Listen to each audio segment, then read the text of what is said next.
In the beginning, before the first sparks of civilization or the earliest whispers of language, the world was raw and untamed, filled with powers beyond human understanding. Forces roamed free, wild and untethered, giving shape to a land ruled not by mortals, but by beings as ancient as time itself.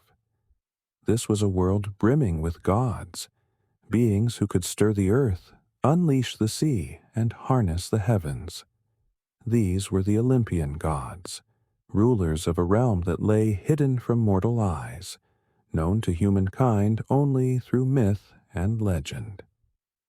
The story of these gods begins with the Titans, the primordial beings who once held dominion over the world.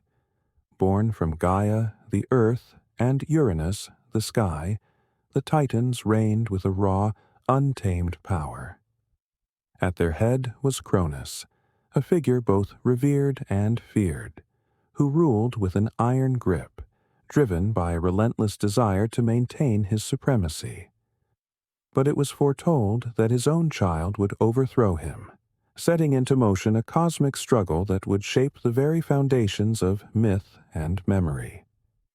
When Zeus, Cronus's own son, finally rose against him, the heavens trembled, and the earth shook as a new era was forged. Zeus, with his thunderbolt forged by the Cyclopes, stood as the bearer of divine justice, but he did not stand alone. His siblings, Poseidon, the god of the sea, Hades, ruler of the underworld, Hestia, the goddess of the hearth, Demeter, goddess of the harvest, and Hera, the future queen of the gods. Each rose with him, bound by a shared fate and the promise of a new world under their command. After the great war of the Titans, known as the Titanomachy, the young gods emerged victorious, casting the Titans into the depths of Tartarus, a shadowed prison far below even the underworld. With their triumph came the dawn of a new rule, a new order, the reign of the Olympians. They ascended to Mount Olympus, the fabled peak shrouded in clouds, where they established their eternal home. A palace invisible to the mortal eye, but woven into the fabric of myths and stories, passed down through generations. On Olympus, each god claimed a dominion, their powers and personalities reflecting the essence of nature and human life itself. There was Zeus, the thunder wielder and king, Hera, his wife, queen, and protector of marriage, Poseidon, whose moods shaped the waves, and Athena, born from Zeus's very mind, embodying wisdom and the art of war. There was Apollo, god of the sun and music, and his sister Artemis, goddess of the moon and the hunt. Aphrodite stirred hearts with beauty, while Ares unleashed the fury of battle. Hephaestus wielded fire to craft tools and weapons, while Demeter's touch brought forth the harvest. Dionysus delighted in wine and celebration, and Hades ruled his shadowy domain beneath the earth. But life on Olympus was far from peaceful. Though they stood as immortals above humankind, the gods themselves possessed all the virtues and vices of mortals, amplified by the boundless scale of their powers.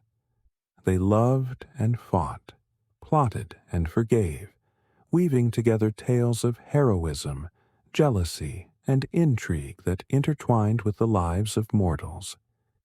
From their lofty home, they looked down upon the human world, sometimes granting favors to those who worshipped them, other times casting down curses upon those who earned their wrath. And yet, for all their flaws, the Olympian gods were beloved by the ancient Greeks, who saw in them the full spectrum of life's joys and tragedies. These were not perfect beings, but reflections of humanity's highest ideals and deepest flaws, deities who walked the same earth as mortals, if only in stories. Through their myths, these gods and their adventures have endured, surviving the erosion of centuries, continuing to inspire wonder, curiosity, and a sense of awe. So now, join me as we journey to the heights of Mount Olympus, where we'll meet each of these gods, uncovering the tales of their powers, their passions, and the legacy they have left imprinted upon our world. We'll start, fittingly, with Zeus, the thunder-bearer, who commands the heavens from his throne atop Olympus. And, through him, we will begin to understand the ancient world's reverence and fear, for in his hand lies the lightning that unites the heavens and the earth. Chapter 1. Zeus, the thunder-bearer and king of Olympus. In the heart of Olympus, towering above all others, sits Zeus, the god who commands the heavens and the earth alike. Known as the thunder-bearer, Zeus holds in his grasp the power of the storm, his mighty lightning bolt ready to unleash at a moment's notice.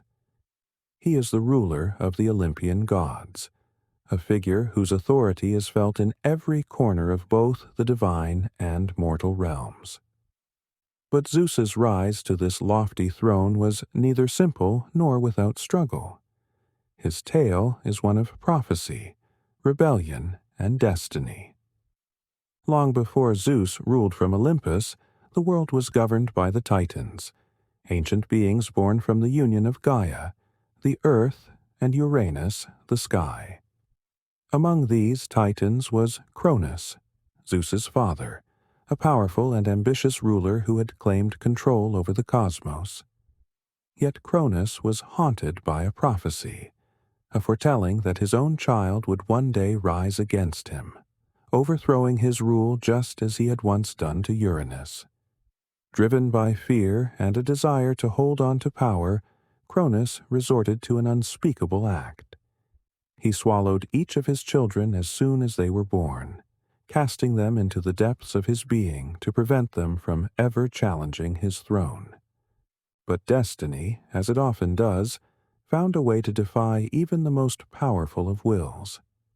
When Zeus was born, his mother, Hera, could bear the horror no longer. She devised a plan to save her son and deceive Cronus.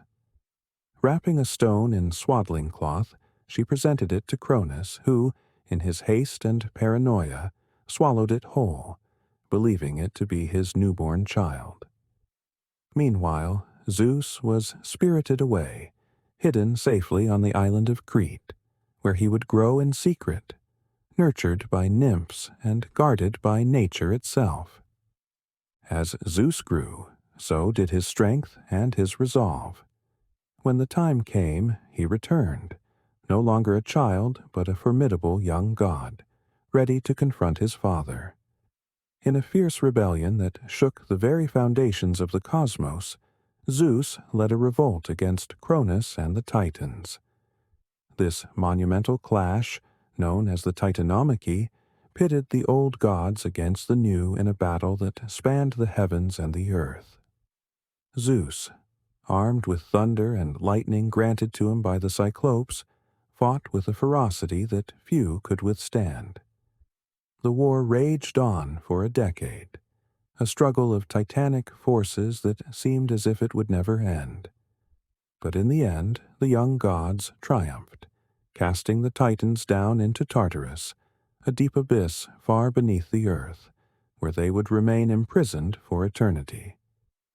With the Titans defeated, Zeus took his place as the ruler of the gods, and a new order was established.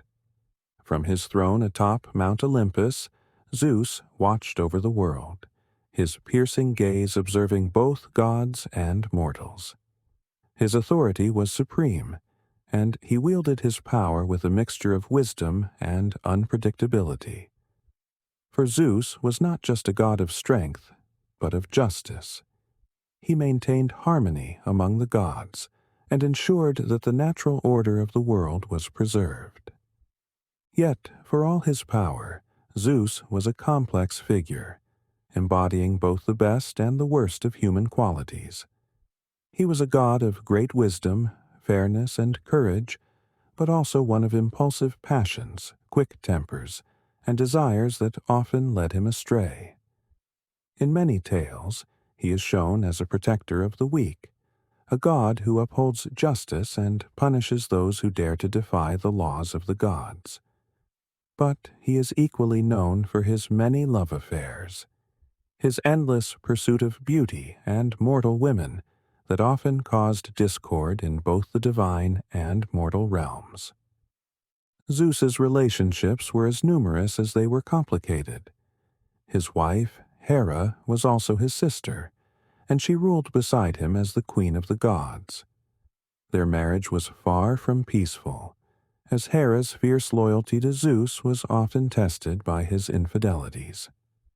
Tales of Zeus's romantic escapades are woven into the fabric of Greek mythology, with figures such as Europa, Leda, and Io, each playing a part in his legendary conquests. Each of these women's stories reflects the complicated nature of Zeus himself, a god who, despite his divine strength, was often ruled by his heart as much as by his mind. But Zeus was not only a lover and a warrior, he was also a protector and a judge. From his throne, he governed the fates of mortals and immortals alike. When he saw injustice, he would intervene, sometimes in small ways, other times with the force of a storm. One of the most famous examples of Zeus's justice is the story of Prometheus, the Titan who defied him by stealing fire from the gods and giving it to humankind. For this transgression, Zeus sentenced Prometheus to an eternity of suffering, chaining him to a mountain where an eagle would feast upon his liver each day, only for it to regenerate by night, prolonging his torment. Yet, despite his harsh punishment of Prometheus, Zeus was not without compassion. In another story, he is said to have tested the hospitality of mortals by disguising himself and traveling the earth with his son Hermes. In one village, they were turned away by all but a humble couple, Philemon and Baucis, who welcomed them into their home despite their poverty. In gratitude, Zeus granted the couple's wish to remain together forever, transforming them into intertwined trees that stood side by side even in death. This tale reflects Zeus's dual nature. Just as he could unleash fury and destruction, he could also be moved by acts of kindness and loyalty.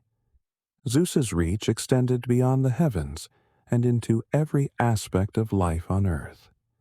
He was the god of the sky and weather, and his favor was sought by farmers and sailors alike, who looked to him for protection against storms and droughts. His children, born of both mortal and divine unions, often became heroes in their own right, further entangling the affairs of gods and men. Figures like Heracles, Perseus, and Helen of Troy were all said to be his offspring, each carrying a fragment of Zeus's power and embodying his legacy in their own unique ways. Through the ages, Zeus has endured as a symbol of power, justice, and complexity. His story reminds us that even gods have their flaws, that strength is often tempered by vulnerability, and that the line between heroism and hubris is perilously thin. As we gaze up at the clouds, perhaps we can imagine him still watching over the world, his thunderbolt ready in hand, reigning from a throne high above where Olympus touches the sky. With Zeus's story, we enter the heart of Olympus, a realm of unparalleled power, beauty, and conflict. But our journey has only just begun, for the halls of Olympus are filled with other gods, each with their own story, their own strengths, and their own struggles. And so, we turn next to Hera, the queen of Olympus, a goddess as powerful as she is proud, whose own tale is bound to the fate of her husband and the throne they share. Chapter 2. Hera, the queen of Olympus and goddess of marriage. As we continue our journey through the divine halls of Mount Olympus, we come to the throne beside Zeus, a place of quiet power and solemn dignity. This is the seat of Hera, queen of the gods, the goddess of marriage and protector of women. Hera is a figure both revered and feared, embodying strength, loyalty, and an unbreakable spirit that stands as a counterbalance to Zeus's authority. She is his wife and sister, and while they share the throne of Olympus, they are bound by a marriage as turbulent as it is powerful. Hera's origins, like those of her siblings, were marked by the tyranny of her father, Cronus, who swallowed each of his children to prevent them from one day overthrowing him. Hera, too, was confined within her father's depths until Zeus, her youngest brother, set her and her siblings free. United by their shared fate, Zeus and Hera formed an early bond, one rooted in their desire for freedom and a new order among the gods. This bond would eventually deepen into a love that led them to marriage, but their union would prove to be anything but peaceful. As the goddess of marriage, Hera is often depicted as the embodiment of commitment and fidelity, traits she upholds with fervent devotion. To the ancient Greeks, she symbolized the sacred union between husband and wife, the protector of married women, and the guardian of family bonds.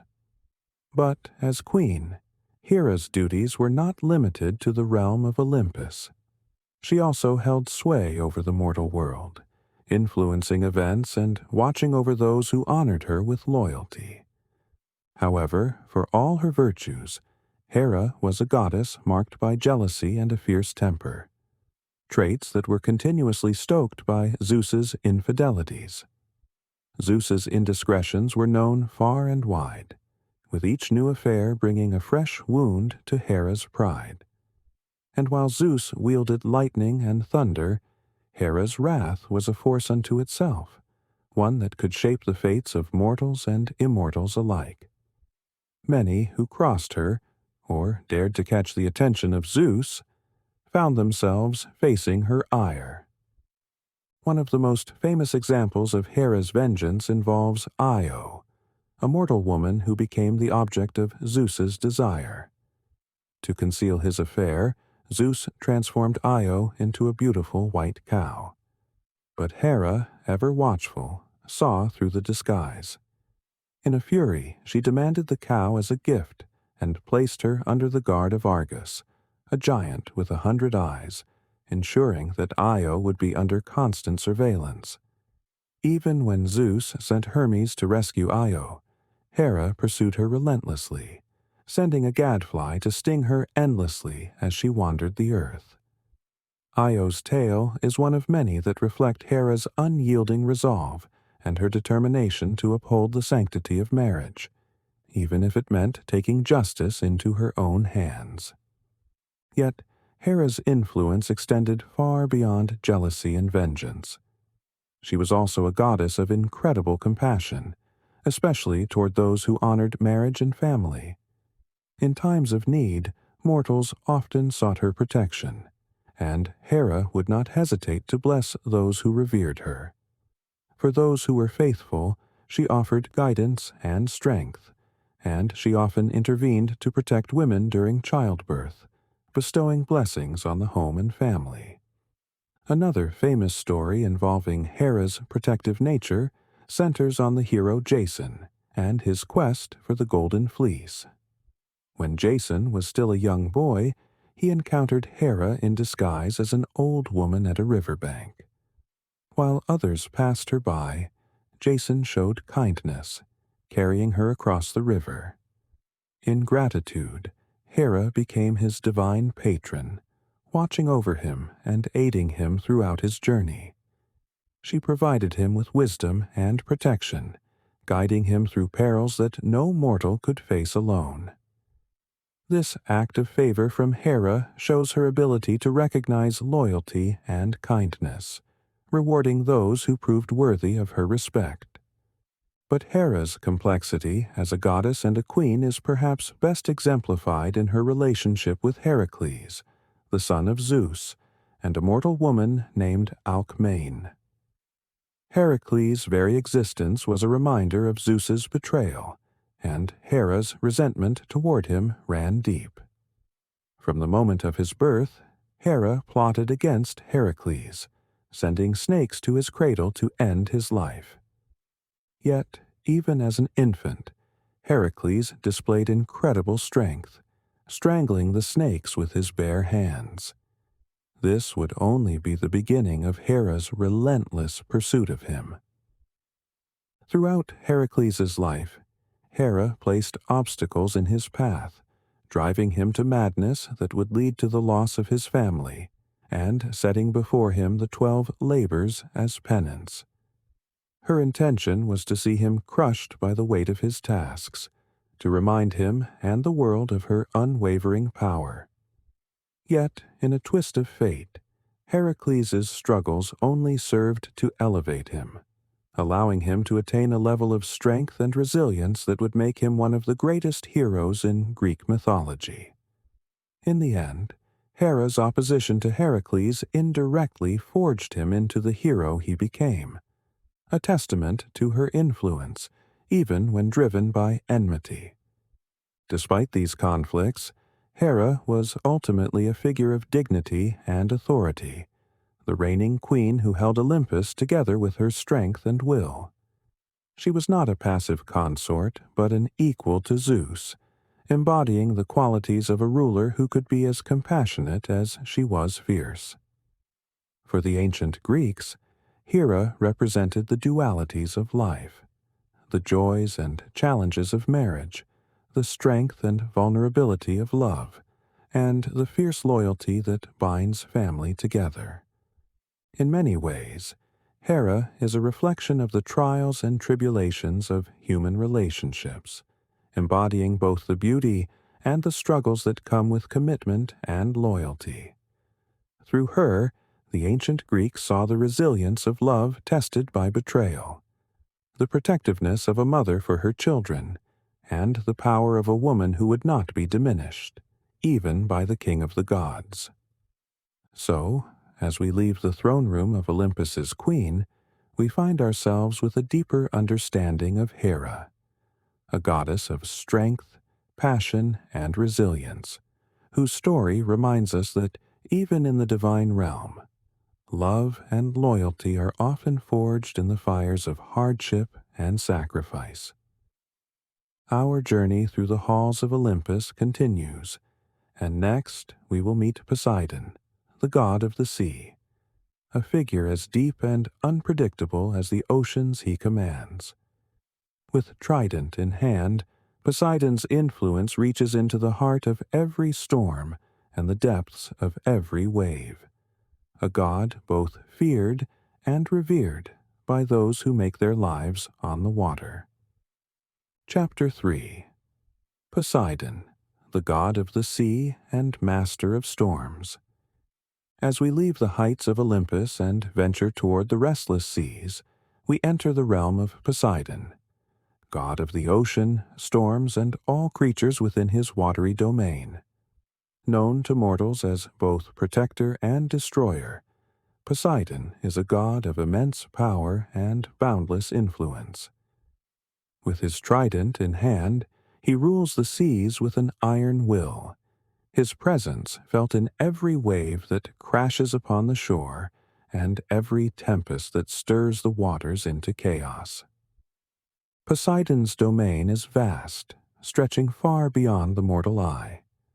While Zeus reigns over the heavens and Hades rules the underworld, Poseidon's kingdom lies between them, a world as mysterious and infinite as the ocean itself. But Poseidon is more than just a god of the seas. He is a force of nature, embodying both the beauty and danger of the oceans, a god whose moods shift as unpredictably as the tides he commands. From his palace beneath the waves, a shimmering fortress made of coral and pearl, Poseidon watches over his kingdom with a discerning eye. Though he spends much of his time below the surface, his influence extends to both Olympus and the mortal realm. Like his brother Zeus, Poseidon is a god who both inspires awe and demands respect. Sailors, fishermen, and travelers who rely on the sea offer him prayers and sacrifices, hoping to earn his favor and avoid his wrath. For Poseidon's anger, once roused, is legendary, and his punishments can be as devastating as the storms he conjures. One of the most famous stories of Poseidon's wrath is his feud with the city of Troy. During the early days of the city's founding, Poseidon helped King Laomedon build the walls of Troy, lending his strength and skill in return for a promise of reward. Yet, when the time came to fulfill his end of the bargain, Laomedon betrayed Poseidon, refusing to pay the god for his work. Furious at this betrayal, Poseidon sent a massive sea monster to ravage the city, a creature so fierce that it could only be appeased through the sacrifice of the king's daughter. Though the city was saved by the hero Heracles, Poseidon's grudge against Troy would endure, leading him to side with the Greeks during the Trojan War, ensuring the city's eventual downfall. Yet Poseidon was not only a god of vengeance. His power could also be a force of creation and protection. In one myth, he competed with the goddess Athena for the honor of being the patron deity of a new city. To prove his worthiness, Poseidon struck the ground with his trident, causing a spring of seawater to burst forth, symbolizing his power over the seas. Athena, however, offered the people an olive tree, a gift of peace and prosperity. When the people chose Athena's gift over his, Poseidon's pride was wounded, and he harbored a lasting rivalry with the goddess. This story illustrates Poseidon's often turbulent relationship with other gods. He was known for his pride, and his grudges could be as deep as the ocean itself. One of Poseidon's most notable relationships was with his brother Zeus. While the two shared a bond forged in their rebellion against the Titans, they were often at odds. Zeus's rule over Olympus was absolute, but Poseidon, with his fierce independence, frequently chafed under his brother's authority. There were times when Poseidon's ambition drove him to challenge Zeus's power, and on at least one occasion he even attempted to overthrow the king of the gods.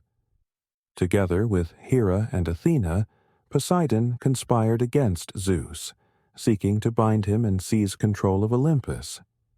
However, their plan was ultimately thwarted, and Zeus's wrath led to Poseidon's temporary banishment from Olympus. Despite these conflicts, the two brothers eventually reconciled, maintaining a tense but enduring balance between sky and sea. Poseidon's volatile nature is not only seen in his rivalries, but also in his romantic escapades. Like Zeus, Poseidon was known for his numerous affairs, his desire as untamable as the waters he commanded. Many of his lovers were mortal women, and his unions often produced offspring of great strength and power. Among his children are some of the most famous figures in Greek mythology, including the hero Theseus, the Cyclops Polyphemus, and the giant Orion. Each of these children carried a fragment of Poseidon's strength and reflected his fierce, unpredictable nature.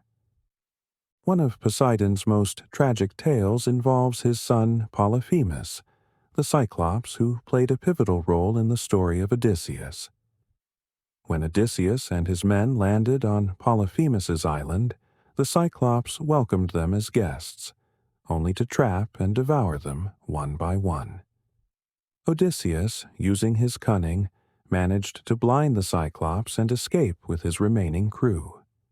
When Polyphemus cried out for his father's help, Poseidon's wrath was immediate.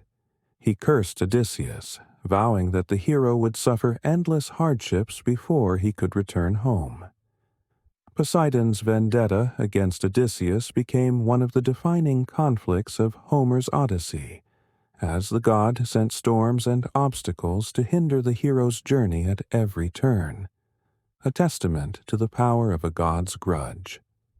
For all his might and ferocity, Poseidon was also deeply connected to the creatures of the sea. Dolphins, horses, and fish were sacred to him, each symbolizing different aspects of his nature. Dolphins, known for their intelligence and playfulness, represented Poseidon's more benevolent side, while horses, wild and untamed, symbolized his strength and power. It is said that Poseidon created the first horse, shaping it from the foam of the sea, a creature that would come to be revered as his sacred animal. In some tales, he even assumed the form of a stallion, galloping across the waves and embodying the untamed spirit of the ocean. Poseidon's power extended beyond the realm of myth and into the lives of those who depended on the sea. To the ancient Greeks, he was not a distant figure, but a god who could be both friend and foe, whose blessings could mean a bountiful harvest from the ocean, and whose anger could bring shipwrecks and storms. Fishermen, sailors, and travelers would often make offerings to Poseidon before embarking on their journeys, hoping to earn his favor and ensure safe passage. Temples and shrines were built in his honor along the coasts, where waves lapped against the shore as if paying homage to their mighty master. In the end, Poseidon is a god of balance, both creator and destroyer, protector and avenger. His moods are as unpredictable as the tides, his power as boundless as the sea itself. To the ancient Greeks, Poseidon embodied the majesty and terror of the ocean, a force that could grant life or snatch it away in an instant. He is a reminder of nature's beauty and fury, a deity whose strength commands both respect and caution. As we leave the depths of Poseidon's kingdom, we are reminded of the power of the sea, the unyielding force that binds mortals and gods alike. Yet, our journey through Olympus is far from over. Next, we will meet Athena, the goddess of wisdom and war, a figure as sharp as the edge of a sword and as steady as the olive tree. With her wisdom and strategic mind, Athena is both warrior and sage, and her tale will show us a different kind of power, one that commands not with force, but with insight and intellect. Chapter 4. Athena, goddess of wisdom, war, and weaving. In the halls of Olympus, a figure emerges who embodies intellect, justice, and strategic power. Athena, the goddess of wisdom and war. Unlike her fellow gods, who often rule through brute force or raw emotion, Athena's power is rooted in intellect, fairness, and the quiet strength of reason. Her presence on Olympus is one of calm authority, a goddess who is respected and admired, not just for her might but for her unparalleled wisdom. Athena's story begins with an event as astonishing as the goddess herself, a birth that defied nature and destiny alike. It is said that she sprang fully formed from the head of Zeus, her father, clad in armor, a warrior's shield at her side, and a helmet upon her brow. This miraculous birth was the result of a prophecy, one that foretold that a child born to the Titanomachy, Zeus's first wife, would possess wisdom and strength greater than any god. Fearing a challenge to his throne, Zeus swallowed Metis while she was still carrying Athena, hoping to prevent the prophecy from coming to pass. Yet, instead of stopping her birth, this act brought Athena into existence in a way unlike any other, emerging from the very mind of Zeus, embodying both his strength and her mother's wisdom. From that moment, Athena became known as the goddess of wisdom and strategic warfare, a protector of cities, and the patron of heroes. Unlike Ares, the god of chaotic and violent war, Athena approached battle with a disciplined mind, favoring tactics and strategy over brute force. In the heat of battle, her focus was unshakable, her decisions guided by logic and foresight rather than the thrill of bloodshed. To the ancient Greeks, Athena symbolized the ideal warrior, not driven by rage, but by purpose, fighting only when necessary and always for a just cause.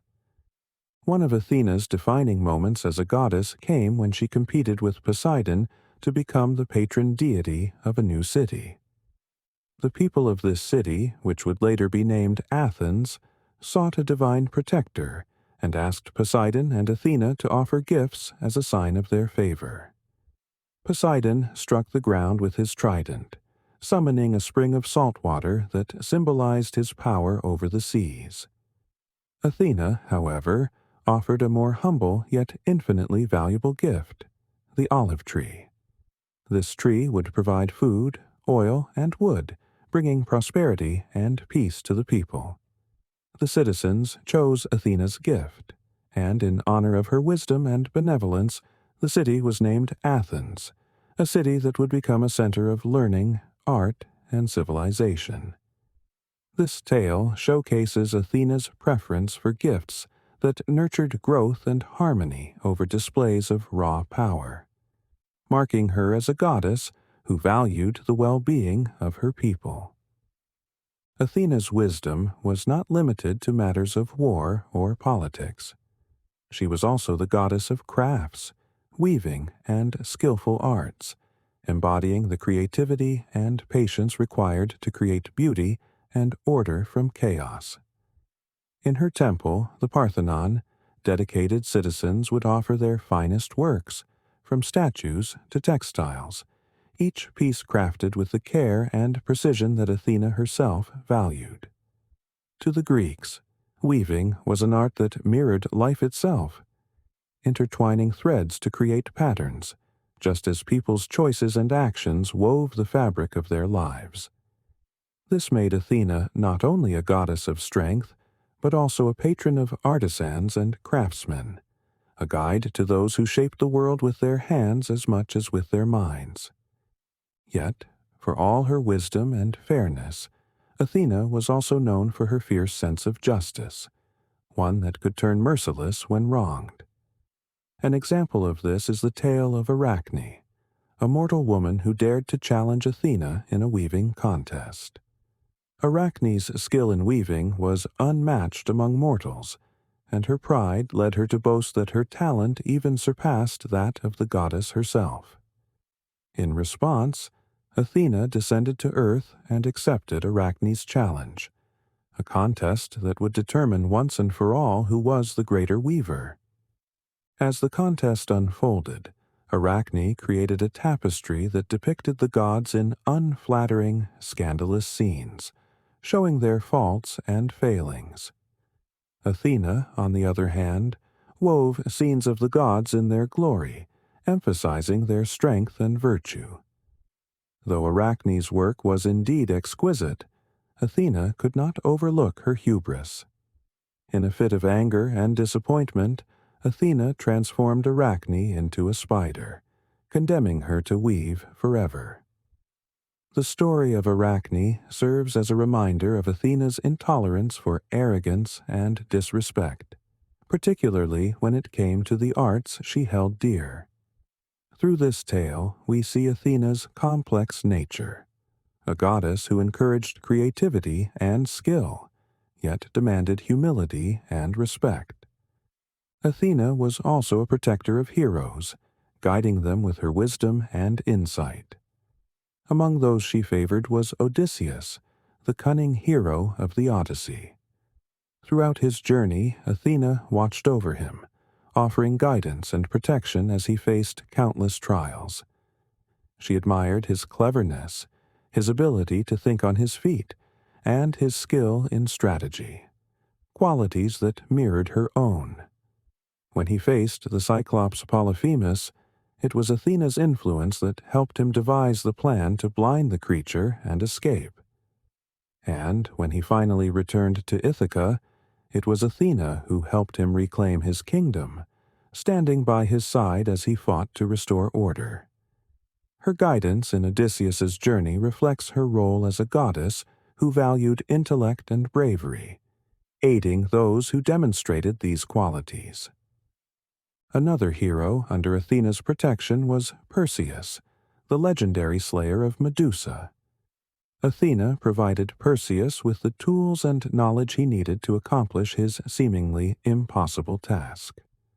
She gave him a polished shield, so reflective that he could look upon Medusa's face without being turned to stone, using the shield as a mirror to see her indirectly. This gift, combined with her guidance, allowed Perseus to defeat the monstrous Gorgon and emerge victorious. Athena's role in this myth illustrates her ability to provide not only physical tools, but also the mental clarity and foresight required to overcome even the most daunting challenges. But Athena's wisdom extended beyond individual heroes. She was a protector of entire cities and civilizations. Her presence in Athens marked the city as a place of learning, where knowledge and culture flourished. She was seen as a goddess who encouraged the pursuit of knowledge and the cultivation of virtues. To the people of Athens, Athena was more than a deity. She was an ideal to aspire toward, a reminder that true strength lies not in sheer force but in wisdom, justice, and the careful application of one's skills. As we leave the realm of Athena, we are reminded of a goddess who embodies balance, the balance between war and peace, power and restraint, creativity and discipline. Athena's story teaches us that wisdom and justice are the foundations of true strength, and that intelligence and courage, when guided by purpose, can achieve greatness.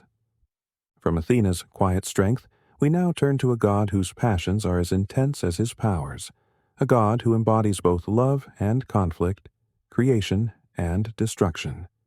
Next, we meet Apollo, the god of the sun, music, healing, and prophecy, a figure as radiant and complex as the sunlight that warms the earth and lights our way. Chapter 5.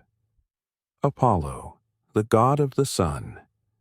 Music, healing, and prophecy. As we continue our journey through Olympus, we come to a god whose presence is as illuminating as the sun itself, a god of light, beauty, and intellect. This is Apollo, the radiant deity who embodies the warmth of the sun, the harmony of music, and the clarity of prophecy. Apollo is one of the most beloved gods of Olympus, admired by mortals and gods alike for his grace, wisdom, and artistic gifts. He is a god of contrasts, representing both the soothing power of healing and the wrathful force of plague, a figure who can inspire joy as well as fear. Apollo's origins are marked by divine favor and a prophecy that would shape his destiny. He was born to Zeus and Leto, a Titaness who endured great hardship to bring him into the world. When Hera, the jealous wife of Zeus, discovered that Leto was pregnant, she forbade any land to offer her sanctuary, leaving Leto to wander the earth in search of a place to give birth.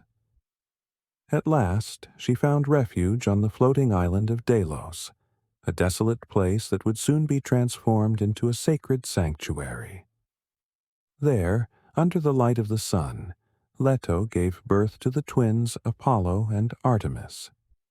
From the moment of his birth, Apollo was destined for greatness, and the island of Delos became a revered place, celebrated as the birthplace of the god who would bring light and beauty to the world. Apollo grew quickly, developing talents and skills that set him apart from the other gods. With his golden lyre, a gift from Hermes, he became the god of music, capable of creating melodies so enchanting that even the stones and trees would sway to his tune. To the ancient Greeks, Apollo's music represented the harmony of the cosmos, a divine order that brought peace to both gods and mortals. He led the Muses, the 9 goddesses of inspiration, in their songs and dances, becoming the patron of poets, musicians, and artists. Apollo's music was not only a source of entertainment, but also a bridge between the divine and mortal worlds, a reminder of the beauty and joy that could be found in life. Yet Apollo's gifts extended far beyond music.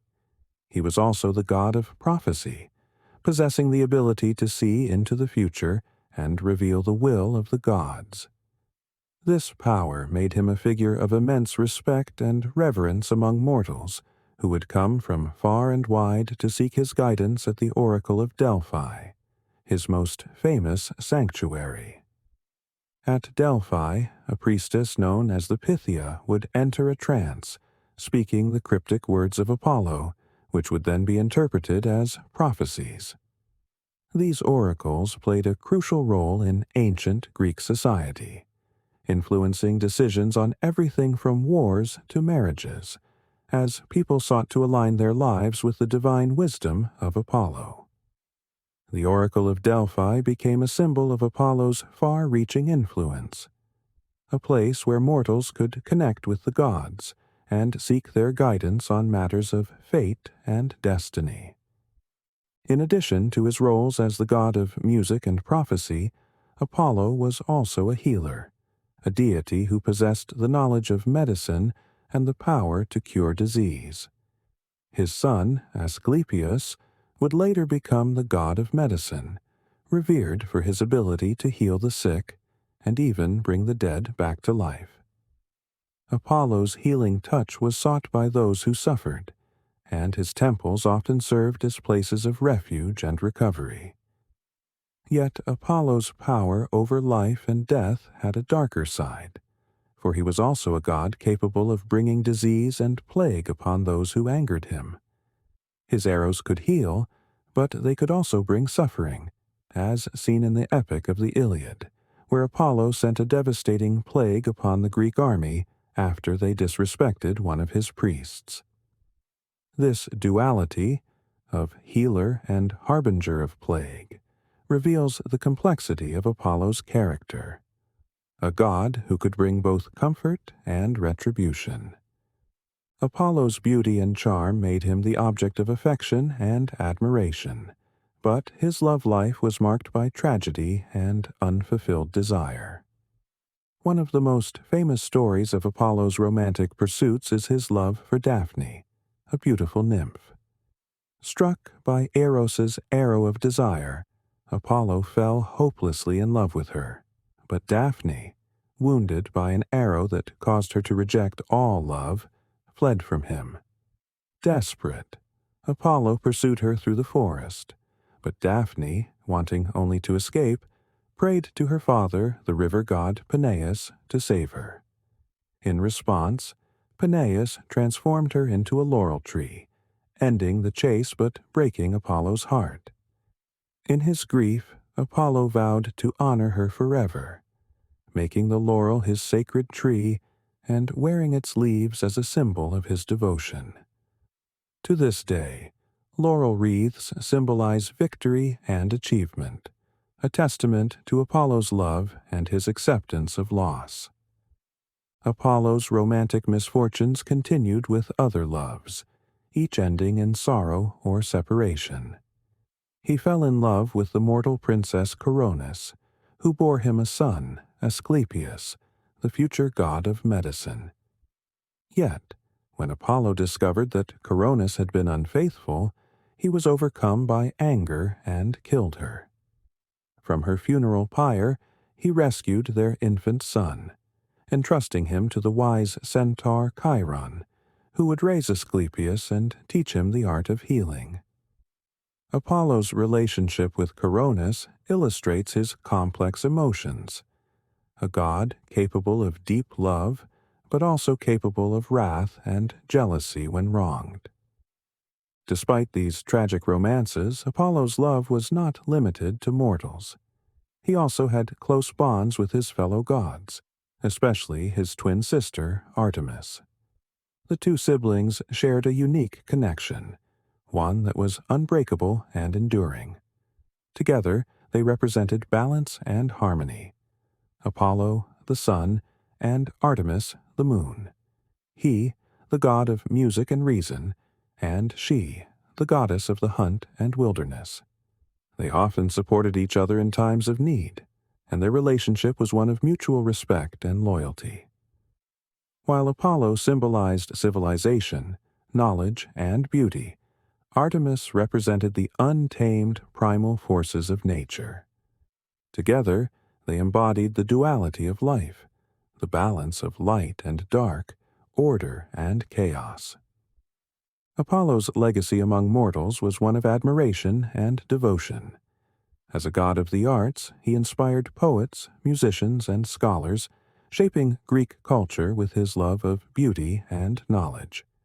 His festivals, such as the Pythian Games held at Delphi, celebrated his achievements, with athletic and musical competitions that drew participants from across the Greek world.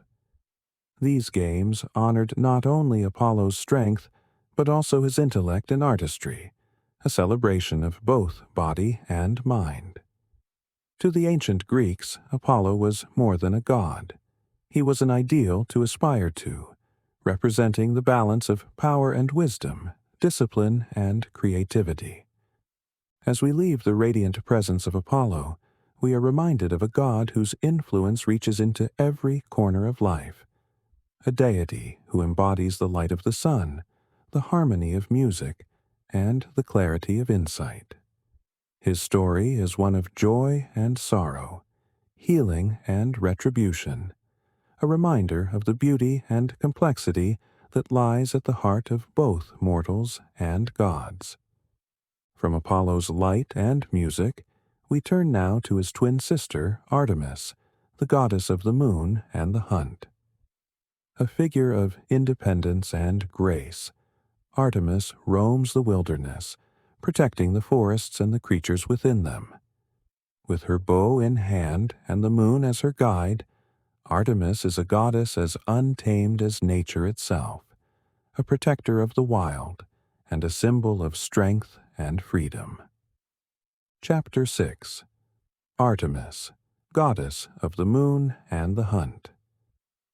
As we continue our journey through Olympus, we come to Artemis, the goddess of the moon, wilderness, and the hunt.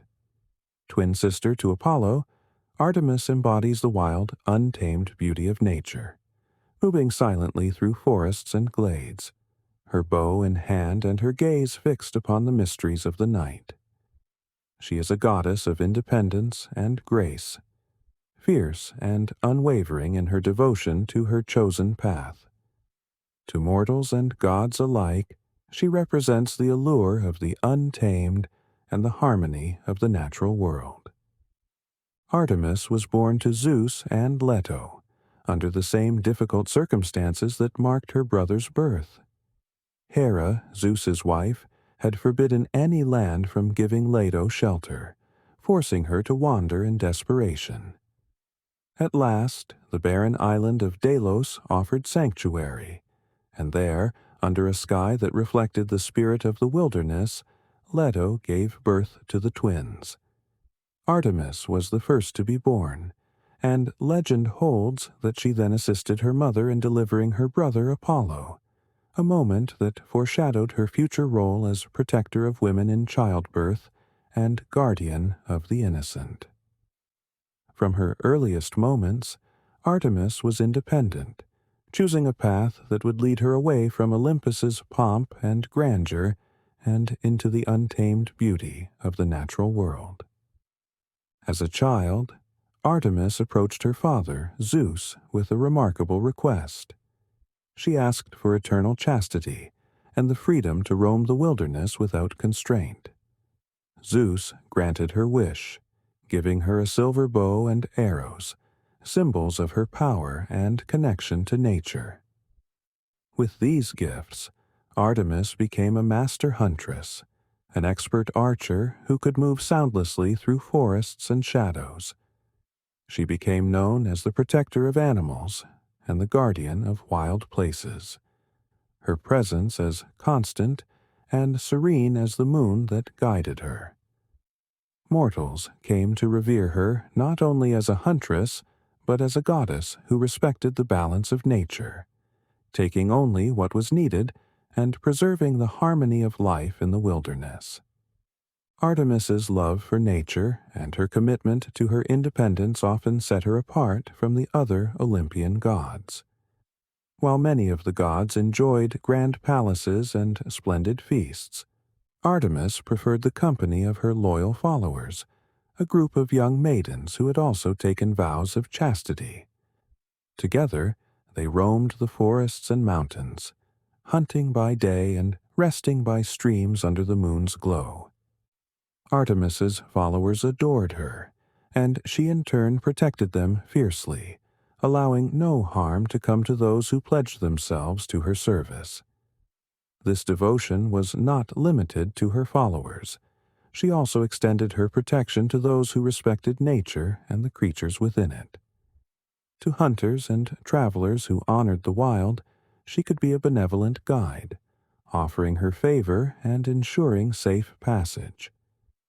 Yet, for those who dared to disrespect her or the sanctity of nature, Artemis's wrath was swift and unyielding. One of the most famous stories illustrating this side of Artemis involves Actaeon, a mortal hunter who happened upon the goddess while she was bathing in a secluded pool. Shocked and angered by the intrusion, Artemis transformed Actaeon into a stag. Confused and frightened, he fled through the forest, only to be pursued and killed by his own hunting dogs. This story became a lasting warning of Artemis's fierce protectiveness and her demand for respect and reverence for her privacy and her dominion over the wilderness. Despite her fierce independence, Artemis shared a close and unbreakable bond with her twin brother, Apollo. Though their personalities were distinct, he represented the sun and civilization, while she symbolized the moon and nature. They complemented each other in a harmonious balance. Together, they embodied the duality of life, light and shadow, day and night. Their relationship was one of mutual respect, and while they often went their separate ways, they would come to each other's aid without hesitation. To the ancient Greeks, this bond symbolized the inseparable connection between the natural world and human life, a reminder that both civilization and wilderness hold equal importance in the cycle of existence. Artemis's fierce loyalty also extended to her family. When her mother, Leto, faced ridicule and harassment from the giant Tityos, who attempted to assault her, Artemis and Apollo both came to her defense. Together, they struck him down with their arrows, exacting vengeance upon the one who had threatened their mother.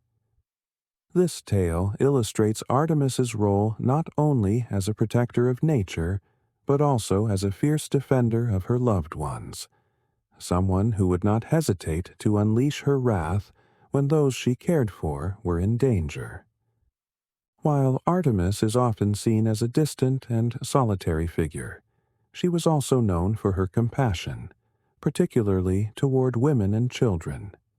She was revered as the goddess who protected women in childbirth, easing their pain and granting safe delivery to newborns. Her connection to childbirth was likely rooted in her own birth and her role in helping deliver her twin brother, Apollo. Women across Greece would pray to Artemis for strength and protection during pregnancy, trusting in her power to safeguard both mother and child. In this role, Artemis became known as a nurturing goddess, offering care and comfort to those in need. Yet, despite her gentler side, Artemis was unyielding in her vows of chastity and independence. Tales of her rejecting the advances of gods and mortals alike are well known, with her purity symbolizing her dedication to her chosen path. One such tale involves Orion, a giant hunter who became one of Artemis's few companions. The two shared a love of the hunt and enjoyed each other's company, but the friendship would take a tragic turn. According to one version of the story, Apollo, fearing that his sister might be romantically swayed by Orion, tricked her into shooting him by pointing out a distant figure in the water. Unaware that the figure was her beloved friend, Artemis loosed an arrow, striking Orion down. When she discovered the truth, her grief was profound, and in honor of their friendship, she placed Orion's image among the stars as a constellation. This tale reflects the deep tragedy that can accompany loyalty and devotion, a reminder of Artemis's complex nature as both a fierce warrior and a compassionate friend. Artemis's image in Greek culture was one of freedom, strength, and independence. She was the goddess who roamed where others dared not, embracing the mysteries of the forest and the quiet solitude of the wilderness. To the Greeks, she represented the wild beauty of the natural world and the strength of the independent spirit. Hunters revered her as a master of their craft, while women looked to her for protection and guidance. Her festivals, particularly the Brauronia held in her honor at Brauron, celebrated her dual role as a protector of young girls and a goddess of the hunt, with participants dedicating offerings and dances to honor her power and grace. As we leave Artemis's moonlit forest, we are reminded of a goddess who embraces both the strength of solitude and the warmth of loyalty. She is a protector of nature, a guardian of innocence, and a figure who values freedom above all else. Her presence is as enduring as the cycles of the moon, a quiet force that watches over the forests, the animals, and the untamed heart of the world. From Artemis's quiet yet fierce spirit, we turn next to a goddess of a different kind, one who captivates with beauty, charm, and the power of love itself.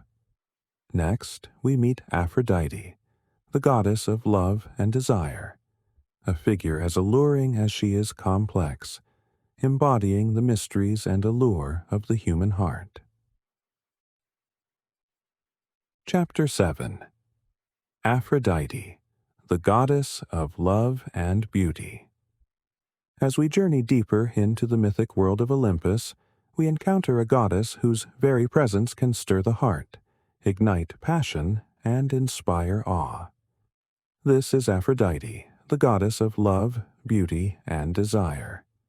She is one of the most enchanting figures of Olympus, a deity whose allure extends across the realms, captivating gods and mortals alike.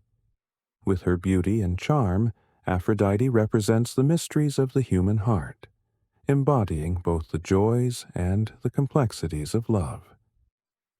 Aphrodite's origin is as mysterious as it is unique. According to one version of the myth, she was born from the foam of the sea, emerging fully formed in a radiant display of beauty. The sea carried her to the shores of Cyprus, where she was met with awe and reverence by all who saw her. This miraculous birth gave her the title of Aphrodite Anadaiomene, or Aphrodite rising from the sea. In another version, she is the daughter of Zeus and the Titaness Dione.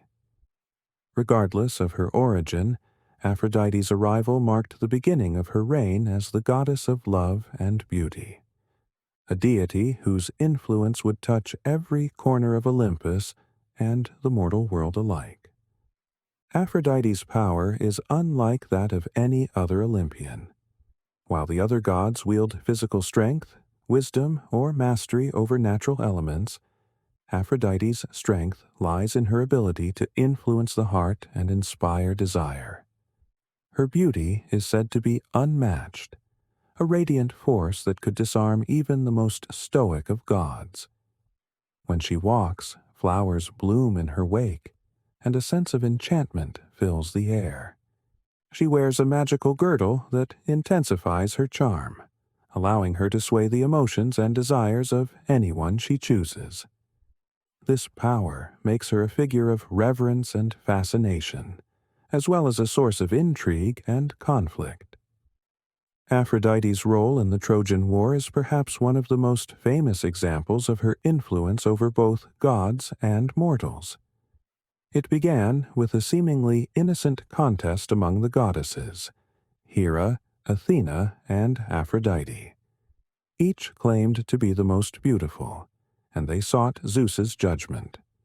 Unwilling to decide, Zeus deferred to Paris, a mortal prince of Troy, who was asked to choose the fairest of the three. Each goddess offered Paris a gift in exchange for his favor. Hera promised power, Athena offered wisdom and skill in battle, but Aphrodite made a different offer. She promised Paris the love of the most beautiful woman in the world, Helen of Sparta. Enchanted by her offer, Paris awarded the prize to Aphrodite, sparking a chain of events that would lead to the epic conflict known as the Trojan War. Through this story, we see Aphrodite's power to shape destinies, for it was her promise of love that set the wheels of fate in motion, leading to a war that would echo through the ages. Yet, while Aphrodite could inspire love and desire in others, her own love life was filled with complexity and drama. She was married to Hephaestus, the god of fire and craftsmanship, a union arranged by Zeus in hopes of containing her allure. Hephaestus was devoted to her, crafting beautiful jewelry and adornments in his attempts to win her affection. But Aphrodite, driven by passion and desire, found herself drawn to Ares, the god of war. Their affair became one of the most famous love stories on Olympus, a union of beauty and chaos, attraction and conflict. Their relationship, however, was not without consequence. One day, Hephaestus discovered their secret. With his skill and ingenuity, he forged an invisible net and set a trap in their bedchamber.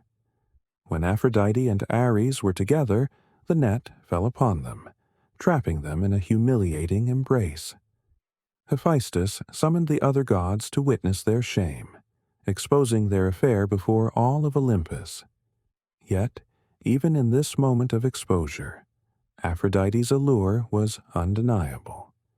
The gods, instead of scorn, laughed at the sight, captivated by the goddess's beauty even in her disgrace. Despite the scandal, Aphrodite's influence remained unshaken, and her love for Ares continued, a reminder of her untamable nature and her determination to follow her heart. Aphrodite's power extended beyond Olympus, shaping the lives of mortals as well. She was a goddess who could bring joy and heartbreak in equal measure, a deity capable of creating bonds that transcended time and space. Her relationships with mortals were often marked by tragedy and longing, reflecting the bittersweet nature of love itself. One such story is her romance with Adonis, a mortal of extraordinary beauty. She loved him deeply, but his life was cut short when he was mortally wounded by a wild boar during a hunt. In her grief, Aphrodite begged Zeus to allow Adonis to return to her, and a compromise was reached. Adonis would spend half the year with Aphrodite, and the other half in the underworld. This tale of love and loss became a symbol of the changing seasons, with Adonis's return marking the arrival of spring, a time of renewal and rebirth.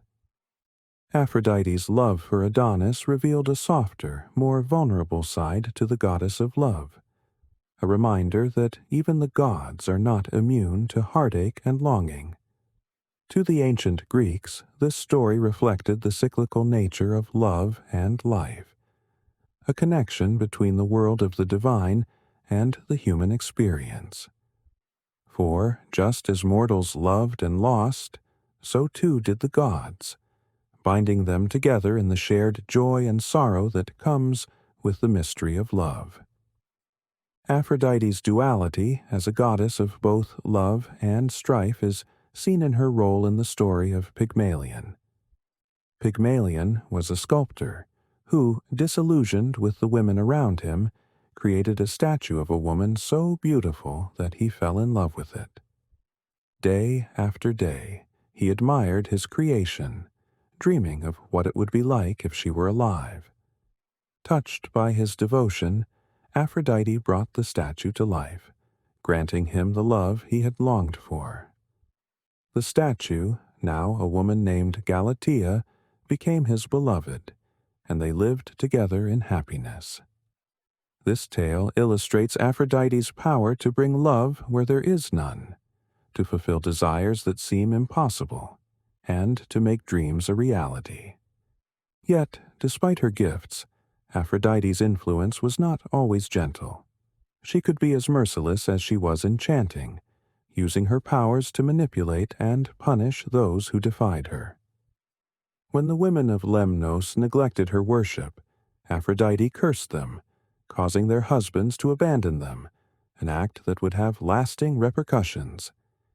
In another story, when Hippolytus, a follower of Artemis, rejected love and scorned Aphrodite's gifts, she took revenge by causing his stepmother, Phaedra, to fall hopelessly in love with him, leading to a tragedy that would shatter his family. These stories reveal a goddess who was both nurturing and fearsome, capable of blessing those who honored her, but swift to retaliate against those who spurned her. Aphrodite's legacy in Greek culture is one of beauty, desire, and the inescapable power of attraction. She was worshipped across the ancient world, her temples filled with offerings from those seeking her favor in matters of love and passion. The Greeks saw in her a reflection of the complexities of the human heart, a goddess who embodied both the ecstasy and the pain that love could bring. Festivals were held in her honor, where people celebrated her gifts with music, dance, and offerings, recognizing her role in shaping the bonds that connected them. As we leave Aphrodite's presence, we are reminded of the goddess's ability to captivate, to bind hearts together, and to inspire both joy and sorrow. Her influence reaches into the very fabric of life, touching every love, every longing, every moment of connection. Aphrodite's beauty is more than skin deep. It is the allure of the unknown, the magnetism that draws people together, and the mystery of desire itself. From the charms of Aphrodite, we turn now to two gods whose roles on Olympus are entwined with the very essence of conflict and craftsmanship. Next, we meet Ares, the god of war, and Hephaestus, the god of fire and the forge. A pair as different as fire and steel, whose stories reveal the raw power and skill that shape both battle and creation. Chapter 8. Ares and Hephaestus, gods of war and craftsmanship. As we continue our journey through Olympus, we come to two gods who embody opposing forces yet share a complex relationship through their work and their influence over the realms of mortals and deities alike. These are Ares, the god of war, and Hephaestus, the god of fire and craftsmanship. Where Ares represents the raw, unrestrained chaos of battle, Hephaestus embodies the patience and skill of creation. Together, they reveal the duality of destruction and creation, forces that shape both the mortal world and the realm of the gods. Ares, the god of war and the fury of battle. Ares, the god of war, is a figure of intensity and power, driven by the thrill of conflict and the chaos of battle. He is the son of Zeus and Hera, yet he shares little with his father's sense of justice or his mother's protective nature. Instead, Ares revels in the fury of war, his presence stirring fear and excitement on the battlefield. To mortals, Ares represents the unpredictable and violent nature of conflict, a reminder of the dangers and glory that war brings. Unlike Athena, who approaches battle with strategic insight and wisdom, Ares's approach to war is impulsive and aggressive. He embodies the raw violence of combat, a force that cares little for strategy or honor. His loyalty is not to a cause or a nation, but to the act of battle itself. Where Athena represents disciplined warfare, Ares symbolizes bloodshed, rage, and the brutal aspects of conflict. To the Greeks, he was a god both feared and respected, a figure who reminded them of the darker side of human nature. Ares's love life was as tumultuous as his nature, and he is perhaps best known for his passionate and scandalous affair with Aphrodite. Despite her marriage to Hephaestus, Aphrodite was drawn to Ares, finding in him a wild intensity that matched her own allure. Their union was one of beauty and chaos, a relationship that brought both passion and scandal to Olympus. Yet, their love came at a cost. When Hephaestus discovered their affair, he devised a clever plan to expose them, capturing Ares and Aphrodite in a net and summoning the other gods to witness their humiliation. Though the gods laughed at the sight, Ares's pride was wounded, and he and Hephaestus became reluctant rivals from that day forward. Ares's children, like himself, often reflected the darker side of human nature. Among them was Phobos, fear, and Deimos, terror, who accompanied him into battle, spreading panic and dread among his enemies. These offspring became symbols of the uncontrollable aspects of war, forces that could turn even the bravest soldiers into cowards. Yet, Ares was not without honor. He respected strength and valor in combat, and his followers revered him as a god who granted courage to those who fought with bravery. One of the most notable stories involving Ares is his battle with the hero Heracles, a mortal whom he despised. Ares saw Heracles as a rival, a mortal who challenged his dominance in the realm of battle. When Heracles killed Ares's son Cycnus, Ares confronted him on the battlefield.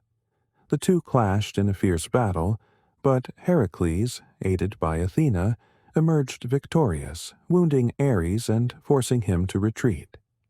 This defeat revealed Ares's vulnerability, showing that even a god of war could be overcome by skill and courage. Despite his defeats and his impulsive nature, Ares remained a powerful figure on Olympus. He was a reminder of the untamed forces within the human spirit, a god who personified rage and strength, but also the consequences of unchecked aggression. His presence on Olympus was a symbol of the balance needed between order and chaos, a figure who, while often unpredictable, held a vital place in the pantheon. Hephaestus, the god of fire and the master craftsman. In stark contrast to Ares stands Hephaestus, the god of fire, craftsmanship, and invention. Where Ares is wild and unpredictable, Hephaestus is steady, thoughtful, and skilled. Born to Hera, he is often depicted as the lame god, having been cast from Olympus by either Zeus or Hera due to his physical deformity. Despite this rejection, Hephaestus grew to become one of the most skilled craftsmen in the universe, creating marvels that would astonish gods and mortals alike. Hephaestus's forge is his domain, a place where fire and metal come together under his masterful hand. Here, he crafts weapons, armor, and tools, each piece forged with precision and artistry. He created some of the most iconic artifacts in Greek mythology: Zeus's thunderbolts, Achilles' armor, and the shield of Heracles. His works are not merely functional, they are masterpieces, creations that blend beauty and power, artistry and utility. Hephaestus's skill in metalworking earned him respect among the gods, who valued his gifts and came to him when they needed the finest tools and weapons. Despite his physical limitations, Hephaestus is a figure of immense inner strength. His resilience and dedication to his craft have earned him a place on Olympus, and he is often seen as a symbol of persistence and ingenuity. For mortals, he is a patron of artisans and craftsmen, a god who represents the power of creativity and the beauty of skilled labor. Unlike Ares, whose domain is destruction, Hephaestus is a creator, using fire not to harm but to transform raw materials into objects of wonder. Hephaestus's marriage to Aphrodite was a union of opposites, beauty and strength, allure and skill. Yet their relationship was complicated and strained, as Aphrodite's desires led her into the arms of Ares. Hephaestus's response to their affair reveals his cleverness and his skill in his craft. When he discovered their betrayal, he forged an invisible net and set it around his bed. When Aphrodite and Ares lay together, the net trapped them, and Hephaestus summoned the other gods to witness their shame. Though the incident was humiliating for him, it showcased his wit and resourcefulness, a reminder that strength can take many forms. One of Hephaestus's most famous creations was Pandora, the first woman, crafted by his own hands at Zeus's command. Zeus, seeking to punish humanity for accepting fire from Prometheus, instructed Hephaestus to create a beautiful, mortal woman who would bring calamity to humankind. Hephaestus shaped Pandora from clay, and each god bestowed upon her a gift. Yet her presence came with a hidden curse. Pandora carried a jar containing all the evils of the world. When she opened it, these evils spread across the earth, leaving only hope within. This creation story highlights Hephaestus's role as both a creator and an instrument of the god's will, a reminder of the power that skilled craftsmanship can hold, for better or for worse. Hephaestus's relationship with Athena, the goddess of wisdom and war strategy, was a more harmonious one. Both gods shared a deep respect for skill and intelligence, and together they were patrons of the arts and craftsmanship. Temples dedicated to both Athena and Hephaestus, such as the Hephaestion in Athens, stood as testaments to their combined influence, celebrating the intellect and the craft that elevated Greek civilization. Hephaestus, like Athena, valued patience and precision, and together they inspired the artists, architects, and inventors of ancient Greece. To mortals, Hephaestus was a god who demonstrated that strength comes in many forms. His work was admired not just for its beauty, but for the skill and care that went into each creation. While Ares represented the thrill and danger of battle, Hephaestus stood for the strength of the artisan, the quiet power of those who shape the world with their hands. His resilience in the face of rejection and his dedication to his craft made him a symbol of perseverance, a reminder that true power can be found in patience and skill. As we leave the domains of Ares and Hephaestus, we are reminded of the contrasts they embody: chaos and order, destruction and creation, rage and resilience. These gods, though different in every way, both play a vital role on Olympus, each contributing to the balance of power that holds the cosmos together. Our journey through Olympus brings us next to the goddesses of family and the hearth. Hestia, the goddess of the hearth and home, awaits, a goddess who, unlike her fiery counterparts, offers a quiet strength and a comforting presence, nurturing the bonds that hold families and communities together. Chapter 9. Hestia, goddess of the hearth and keeper of the home. As we draw closer to the quieter, warmer corners of Olympus, we find a goddess whose influence is as steady and comforting as the fire she tends. This is Hestia, the goddess of the hearth, home, and family. Though she may lack the dramatic flair of other gods and goddesses, her presence is vital. Hestia embodies the calm, nurturing force that brings unity and peace to Olympus and the mortal world alike. She is a goddess of humble strength, a figure who embodies warmth, stability, and the bonds that tie families and communities together. Hestia was the firstborn child of the Titans Cronus and Rhea, making her the eldest sibling of Zeus, Hera, Poseidon, Hades, and Demeter. Yet, as with her siblings, she was swallowed by Cronus at birth and later freed by Zeus. Despite her seniority, Hestia took a vow of eternal chastity and chose a life of quiet dedication rather than seeking power or prominence. While other gods pursued adventure, glory, and influence, Hestia devoted herself to the hearth, a symbol of home, family, and the bonds that unite all. Her role may seem modest, but the hearth fire she tends is central to the lives of both gods and mortals, serving as a place of gathering, warmth, and sustenance. In the grand palace of Olympus, Hestia's fire burns continuously, providing warmth and a sense of unity for all who reside there. Her presence is often unassuming. She does not engage in the quarrels, jealousies, or power struggles that often disrupt the peace of Olympus. Instead, she is a stabilizing force, a gentle mediator who fosters harmony among the gods. Hestia's vow of chastity further reflects her commitment to purity and peace, allowing her to remain above the entanglements of romance, jealousy, and rivalry that affect so many of her kin. She is a goddess who radiates tranquility, her presence a reminder of the values of humility and kindness. Unlike many of the Olympian gods, Hestia rarely left her place by the hearth. Her lack of dramatic exploits and absence from grandiose myths might suggest that she played a lesser role, but to the ancient Greeks, she was one of the most cherished deities.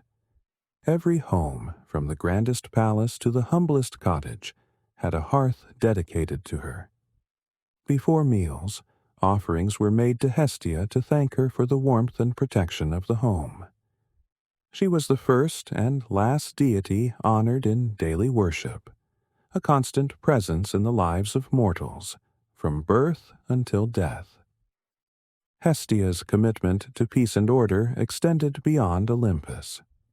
She played an essential role in the founding of colonies, as each new settlement would establish a central hearth in her honor, a symbolic act that represented the creation of a new community.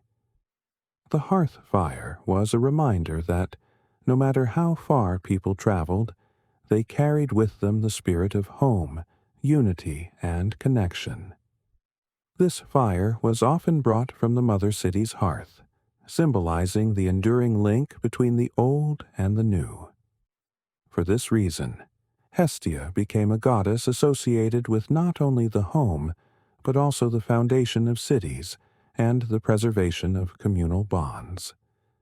One of the few myths involving Hestia speaks to her importance in maintaining the sanctity of the hearth and home. Once, the gods Dionysus and Apollo argued over who should take Hestia's place among the Olympian 12. Hestia, wishing to avoid conflict, voluntarily stepped down to make room for Dionysus, the god of wine and revelry. Her decision reflected her selflessness and her dedication to peace above personal pride.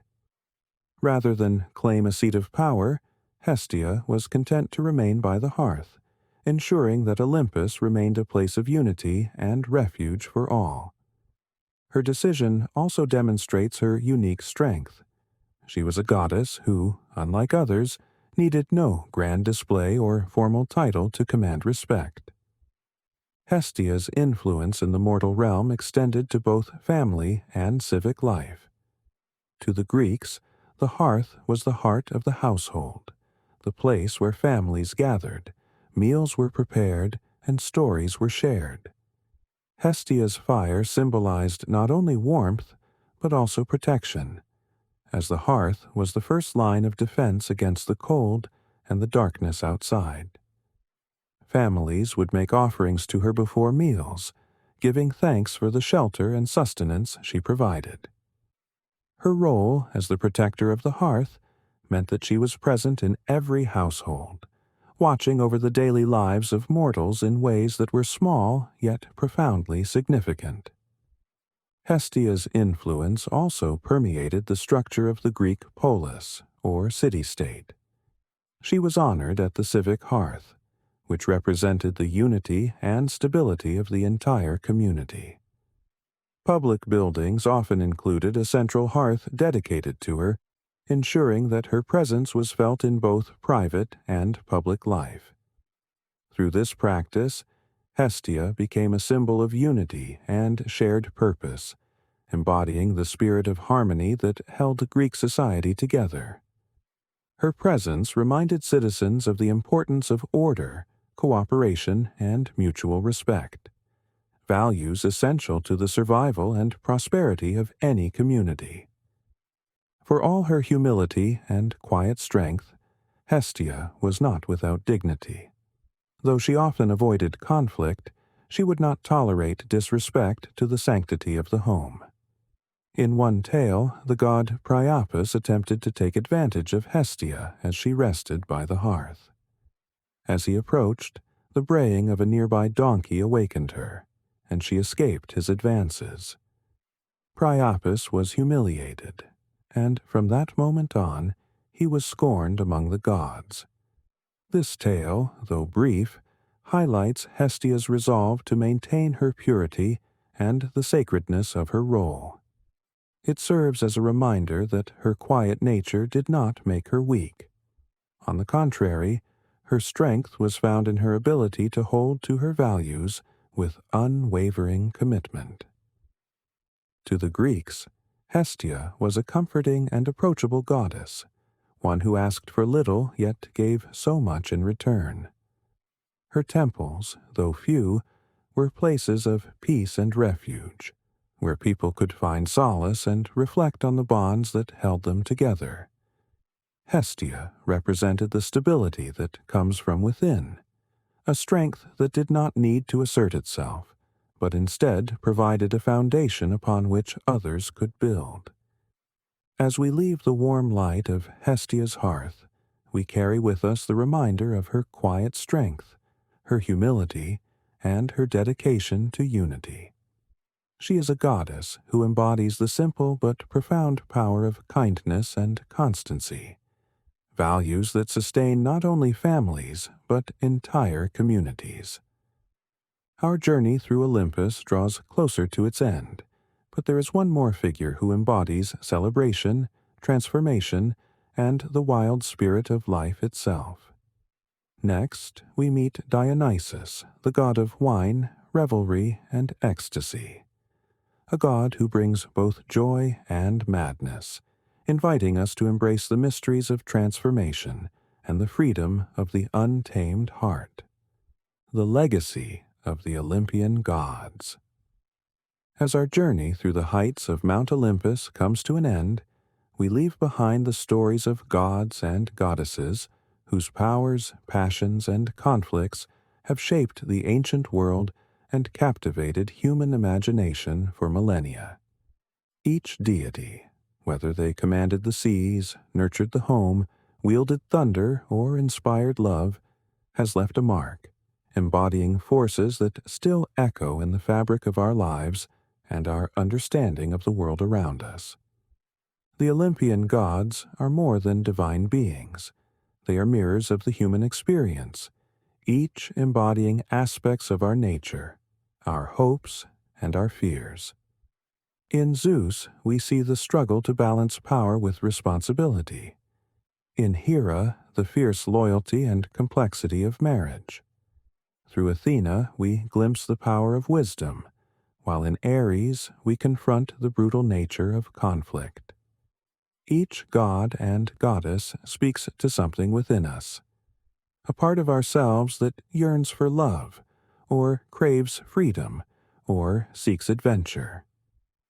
Their myths are tales of triumph and tragedy, love and loss, creation and destruction, each one carrying a lesson or a truth about the human condition. They remind us of the virtues of courage, loyalty, and wisdom, but they also caution us about the perils of jealousy, pride, and unrestrained ambition. Through the gods' journeys, we learn that even in the realm of the divine, there are struggles and sacrifices, bonds that break, and alliances that hold strong.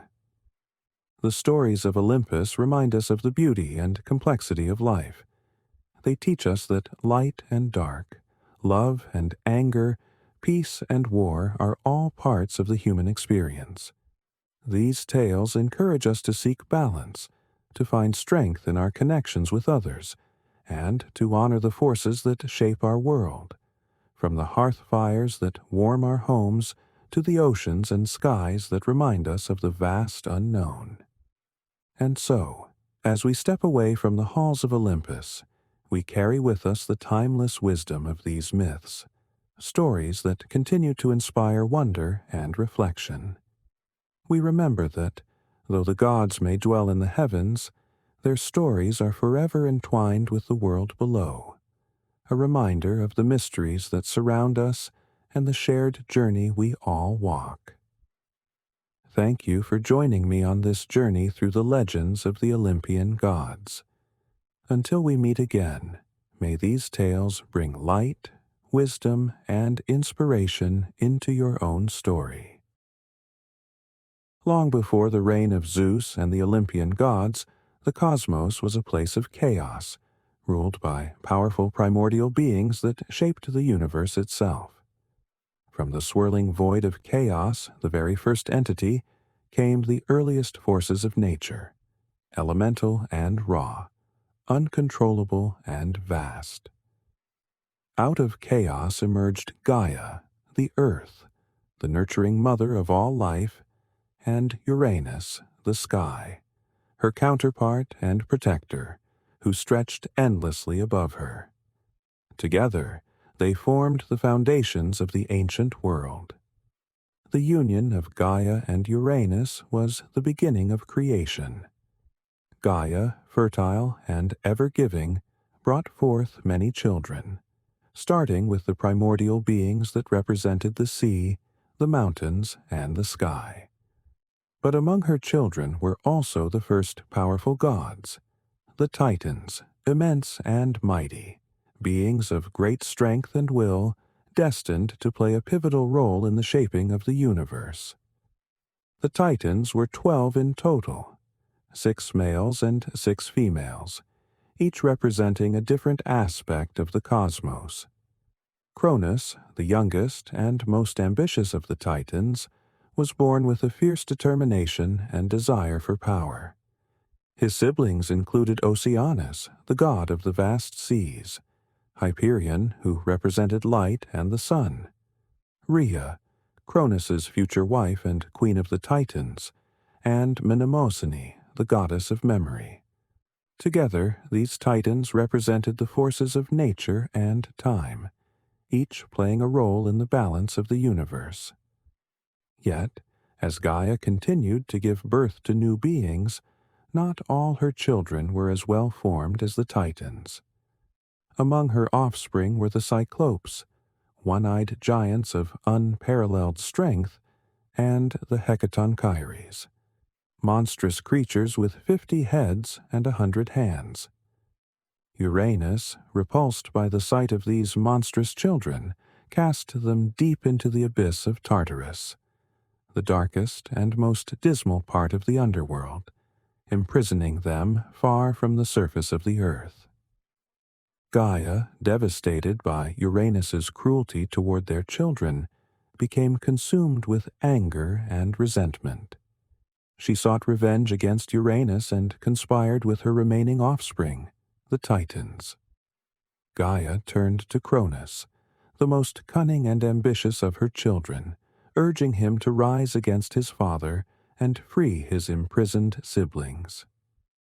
Cronus, eager to seize power for himself, agreed to his mother's plan and took up a sickle fashioned from the hardest stone by Gaia herself. In the dead of night, as Uranus descended to lie with Gaia, Cronus ambushed him. With a swift, brutal strike, Cronus castrated Uranus, severing his father's power and dominion over the sky. Uranus's blood fell upon the earth, and from it sprang new life. The Furies, vengeful spirits born to punish those who committed heinous crimes, and the Giants, massive and formidable beings who would one day challenge the Olympian gods themselves. With Uranus's downfall, Cronus and the Titans were victorious. Cronus, now the ruler of the cosmos, claimed the throne for himself and ushered in a new age, the Golden Age, a time of peace and prosperity, where mortals lived in harmony with the gods. But even as Cronus ruled, a dark prophecy loomed over him, casting a shadow over his reign. Gaia had warned him that just as he had overthrown his father, so too would one of his own children rise up and overthrow him. Fearful of this prophecy, Cronus took drastic measures to ensure that none of his offspring would be able to challenge him. Every time his wife, Rhea, bore him a child, Cronus would swallow the newborn whole, imprisoning them in his stomach deep within his body, where they could pose no threat to him. One by one, his children, Hestia, Demeter, Hera, Hades, and Poseidon, were consumed by their own father, trapped within his belly. Rhea, devastated by the loss of her children and desperate to save them, sought a way to protect her next child. When she became pregnant with her youngest son, Zeus, Rhea turned to Gaia for help. Together, they devised a plan to deceive Cronus and save the child who was destined to bring an end to his father's reign. On the day Zeus was born, Rhea wrapped a stone in swaddling clothes and presented it to Cronus. In his arrogance and paranoia, Cronus did not suspect the trick. He swallowed the stone, believing it to be his newborn son, while Rhea secretly hid the real Zeus away in a cave on the island of Crete. There, the infant Zeus was raised in secret by the nymphs, protected by the Curettes, a group of warrior priests who danced and clashed their weapons to drown out the cries of the baby, so that Cronus would never hear him. The birth of Zeus marked the beginning of a new era, one that would eventually see the downfall of Cronus and the rise of the Olympian gods. As Zeus grew in strength and wisdom, he prepared to fulfill the prophecy and lead the revolt against his tyrannical father. With the help of powerful allies, including his imprisoned siblings and other divine beings, Zeus would wage a war that would shake the foundations of the cosmos and establish a new order, with the Olympians as the rulers of the heavens and the earth. The stage was set for an epic struggle between the old gods, the Titans, and the new gods, the Olympians. The birth of the Olympian gods would not only bring an end to the reign of the Titans, but also shape the mythology, culture, and beliefs of ancient Greece for millennia to come. This tale of power, betrayal, and destiny would forever influence the stories of gods and mortals alike, as the Olympian gods claimed their thrones and their place in the world. Chapter 1. The Rise of Cronus and the Fall of Uranus. In the primordial world, long before the Olympian gods ruled the heavens, the cosmos was governed by the mighty Titans, and at their head was Cronus, the youngest and most cunning of their number. But Cronus's ascent to power was not one of peaceful succession. It was a brutal, violent struggle, fueled by betrayal and fear. This chapter tells the story of how Cronus, with the aid of his mother Gaia, overthrew his father Uranus and claimed the cosmos for the Titans, only to be haunted by a dark prophecy that would shape the course of his reign. Cronus was born into a world dominated by his father, Uranus, the god of the sky. Uranus ruled with absolute authority, his vast form stretching over the earth, casting his shadow over all creation. He had taken Gaia, the earth goddess, as his consort, and together they gave birth to the Titans, beings of immense strength and power. But their union also produced other children, less fortunate in their form, the Cyclopes, one-eyed giants with unmatched strength, and the Hecatonchires, fearsome creatures with 50 heads and 100 hands. Uranus, horrified by the appearance of these monstrous offspring, cast them into the deepest part of Tartarus, imprisoning them in the darkest reaches of the underworld. Gaia, the nurturing mother of all life, was deeply pained by Uranus's cruelty toward their children. Her heart ached for the Cyclopes and Hecatonchires, who had been condemned to suffer in the black abyss of Tartarus. But Uranus was unrelenting, keeping a tight grip on his dominion and showing no mercy. Gaia's grief soon turned to anger, and she began to plot her revenge against her tyrannical husband. She knew that only one of her children would be strong enough to challenge Uranus, and she turned to Cronus, the most ambitious and ruthless of the Titans. Cronus, unlike his siblings, harbored a deep resentment toward Uranus. He despised his father's absolute control and longed for power himself. Gaia, sensing Cronus's ambition, approached him with a plan that would change the fate of the cosmos forever. She crafted a great sickle, forged from the hardest stone, and presented it to Cronus. With this weapon, she told him, he could sever his father's reign and free his brothers from the depths of Tartarus. Cronus, eager to seize the throne, agreed to his mother's plan. As night fell, Uranus descended to lie with Gaia, unaware of the treachery that awaited him. With his father distracted, Cronus leapt from his hiding place and struck Uranus with the sickle, castrating him in a single brutal blow. The blood of Uranus spilled across the earth, and from that blood sprang new life. The Furies, goddesses of vengeance, were born from the drops of blood, their existence tied to the punishment of those who committed crimes against family. The giants, colossal beings destined to challenge the gods, also emerged from the blood of Uranus, as did the Meliae, the nymphs of ash trees. Uranus, wounded and humiliated, withdrew from the earth, his power broken. His severed genitals were cast into the sea, and from the foam that formed around them, the goddess Aphrodite, the goddess of love and beauty, was born. With Uranus's downfall, the reign of the Titans began, and Cronus assumed his place as the ruler of the cosmos. Cronus freed his fellow Titans from their father's shadow and took Rhea, his sister, as his wife and queen.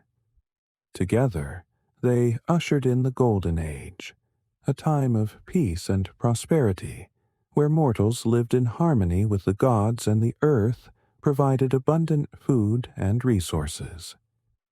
Under Cronus's rule, there was no need for toil, and mankind lived without suffering.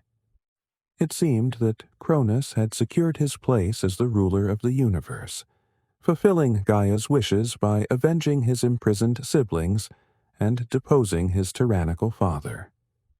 But even in the midst of this golden age, a shadow loomed over Cronus's reign. Before Uranus was overthrown, he had cursed Cronus, telling him that just as Cronus had betrayed his own father, one of his own children would rise up and overthrow him. This prophecy struck fear into Cronus's heart. He had seen how quickly power could be taken by force, and he was determined not to suffer the same fate as Uranus. When Rhea gave birth to their first child, Hestia, Cronus's paranoia consumed him. Fearing that this newborn might one day fulfill the prophecy, Cronus took the unthinkable step of swallowing his own daughter whole. He believed that if he kept his children within him, they could never rise up against him. And so, as each of his children was born, Demeter, Hera, Hades, and Poseidon, Cronus repeated this horrific act, swallowing each child as soon as they were delivered, imprisoning them inside his own body. Rhea, devastated by the loss of her children, grew increasingly desperate. When she became pregnant with her youngest child, she could not bear the thought of losing another to Cronus's insatiable fear. Desperate to save her last child, Rhea turned to Gaia for help. Together, they devised a plan to deceive Cronus and save the infant who would one day challenge him. When the time came for Rhea to give birth, she retreated to a hidden cave on the island of Crete, far from Cronus's watchful gaze. There, in secret, she gave birth to Zeus, the youngest of the Olympians, and the god who was destined to overthrow his father. In place of the newborn Zeus, Rhea wrapped a stone in swaddling clothes and presented it to Cronus, who, unaware of the deception, swallowed the stone just as he had done with the rest of his children. Zeus, meanwhile, was hidden away on Crete, raised in secret by the nymphs and nurtured by the goat Amalthea, whose milk sustained him. To protect the infant god from Cronus's discovery, a group of warrior priests known as the Curates performed a constant dance around the cave, clashing their shields and weapons to drown out the sound of Zeus's cries. As Zeus grew in strength and wisdom, the prophecy loomed ever closer. The stage was set for a cosmic struggle, one that would see Cronus's fall and the rise of the Olympian gods. But for now, Zeus bided his time, waiting for the moment when he could challenge his father and free his siblings from their imprisonment. The overthrow of Uranus had marked the beginning of the reign of the Titans, but the downfall of Cronus was yet to come. The Titans, who had once seized power from the primordial beings, would soon face their own reckoning as the Olympians, led by Zeus, prepared to rise. And so, the cycle of power and betrayal would continue, shaping the destiny of gods and mortals alike. Chapter 2. The Childhood of Zeus. Hidden away on the island of Crete, deep in a cave nestled in the rugged mountains, the infant Zeus grew under the care of his protectors. His birth had been shrouded in secrecy, a last desperate attempt by his mother Rhea to save him from the fate that had befallen his siblings, swallowed whole by their father, Cronus, in a terrifying effort to prevent the fulfillment of a prophecy. This prophecy, uttered by Uranus, foretold that Cronus, like his own father before him, would be overthrown by one of his children. It was this fear that drove Cronus to commit the monstrous act of consuming each child born to him and Rhea, unaware that his youngest son had escaped this cruel fate. In the cave, far from Cronus's gaze, Zeus was nurtured in secret. His protectors were the Curates, warrior priests sworn to guard the child. They performed a sacred dance around the cave, their rhythmic clashing of swords and shields drowning out any sound that might betray the presence of the infant god. This constant noise ensured that Cronus would never hear the cries of his son and discover Rhea's deception. For the Curates, This was more than a protective duty. It was a ritual of great importance, a key part of ensuring the safety of the child who was destined to change the world. Zeus's other caretaker was the magical goat Amalthea, who provided him with her nourishing milk. Amalthea was no ordinary goat. She was believed to possess divine qualities, and her milk gave Zeus strength beyond that of any mortal or god. Under her care, the young Zeus thrived, his strength growing with each passing day. According to some legends, Zeus played rough even as a child, and once broke off one of Amalthea's horns, which became the cornucopia, or horn of plenty, a symbol of abundance that would later become associated with the god's generosity. Along with Amalthea, Zeus was also fed by the nymphs of Crete. These nymphs, gentle and nurturing, tended to his every need, ensuring that the young god grew strong and healthy. In return, they were rewarded with protection from harm and danger, as Zeus's presence imbued the cave with an aura of divine power. As Zeus grew, so too did the power within him. Though still a child, he was beginning to understand his unique position in the universe. He was not only the youngest of his siblings, but also the one chosen to challenge Cronus and restore balance to the cosmos. During these formative years, Zeus learned about the fate of his brothers and sisters, Hestia, Demeter, Hera, Hades, and Poseidon, all of whom remained imprisoned within their father's belly. This knowledge fueled a deep resolve in the young god, a burning desire to free his siblings and avenge their suffering. But Zeus knew that he could not confront Cronus until he was fully grown and prepared for the monumental task ahead. The time for revenge would come, but until then, Zeus focused on gathering the wisdom and strength he would need for the inevitable confrontation. It wasn't long before Zeus's secret upbringing caught the attention of other divine beings. One of the most important of these was Metis, the goddess of wisdom and cunning, who had long foreseen that the young Zeus would play a crucial role in the future of the cosmos. Metis was known for her cleverness and her ability to outwit even the most powerful of gods, and it was her wisdom that would guide Zeus in the first steps of his rebellion. Metis approached Zeus, recognizing his potential and understanding the importance of his quest. She became his advisor and confidant, teaching him the art of strategy, foresight, and deception. It was Metis who devised the plan that would enable Zeus to free his siblings and prepare for the great war that would follow. Together, they plotted the downfall of Cronus, but they knew that it would take more than brute strength to defeat the Titan king. Metis's wisdom and Zeus's growing power would need to work in tandem to bring about the change that was prophesied. As Zeus reached adulthood, his strength and authority began to rival that of Cronus himself.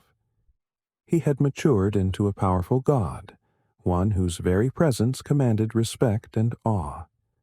But despite his newfound power, Zeus knew that Cronus was still the ruler of the cosmos, and that direct confrontation would be dangerous without a well-thought-out plan. The time had come for Zeus to act, but he would need Metis's cunning to ensure that his first move was successful. Metis instructed Zeus to approach Cronus in disguise, keeping his true identity hidden. Zeus, ever resourceful, followed her advice and sought out his father. Cronus, unaware that his youngest son stood before him, welcomed the disguised Zeus into his court, not realizing the danger he was in.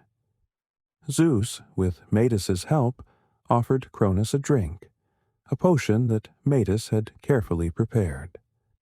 The potion was designed to force Cronus to vomit up the children he had swallowed so long ago, freeing Zeus's siblings from their imprisonment.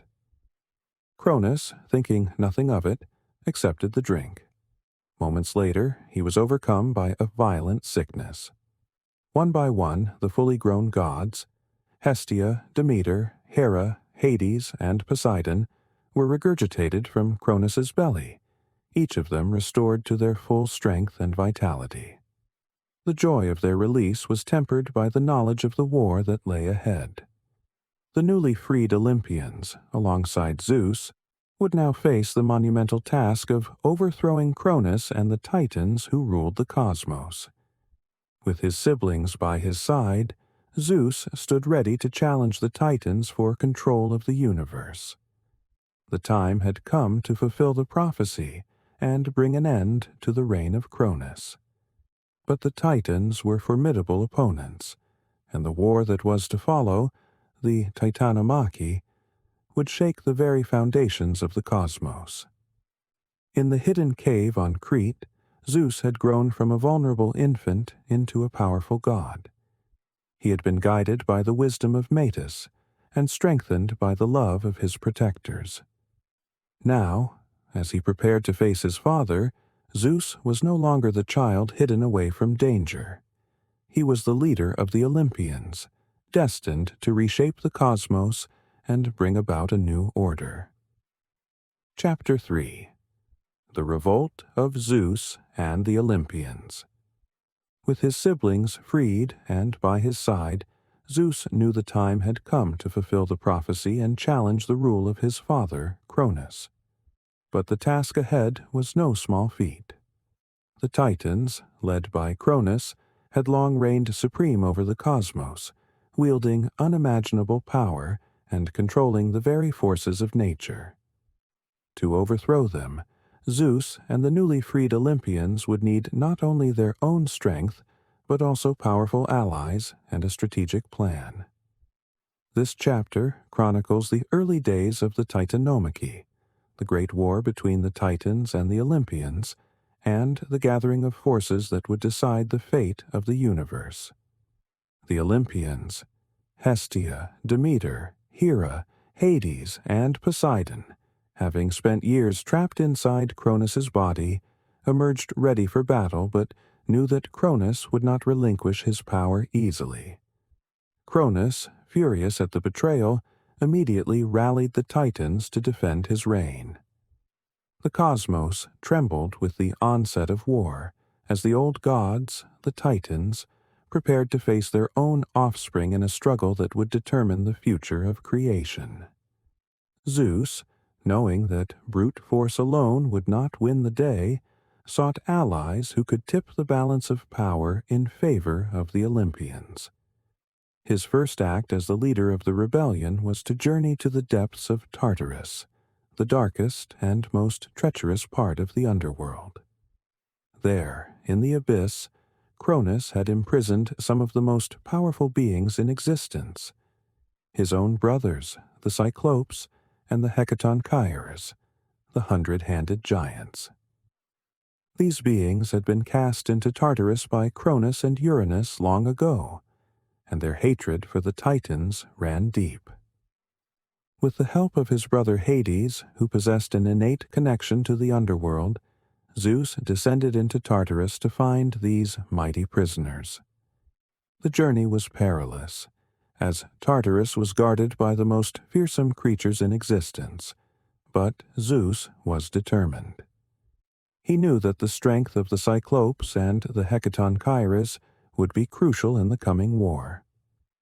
Upon reaching the depths of Tartarus, Zeus freed the Cyclopes and the Hecatonchires from their chains. Grateful for their liberation, these ancient beings swore their loyalty to Zeus and the Olympians. The Cyclopes, master craftsmen, quickly set to work creating powerful weapons for the Olympian gods.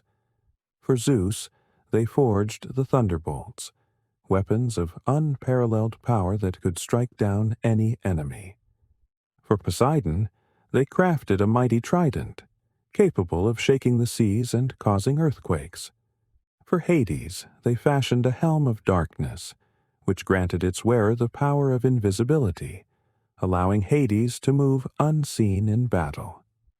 The Hecatonchires, with their 100 hands and immense strength, were equally formidable allies.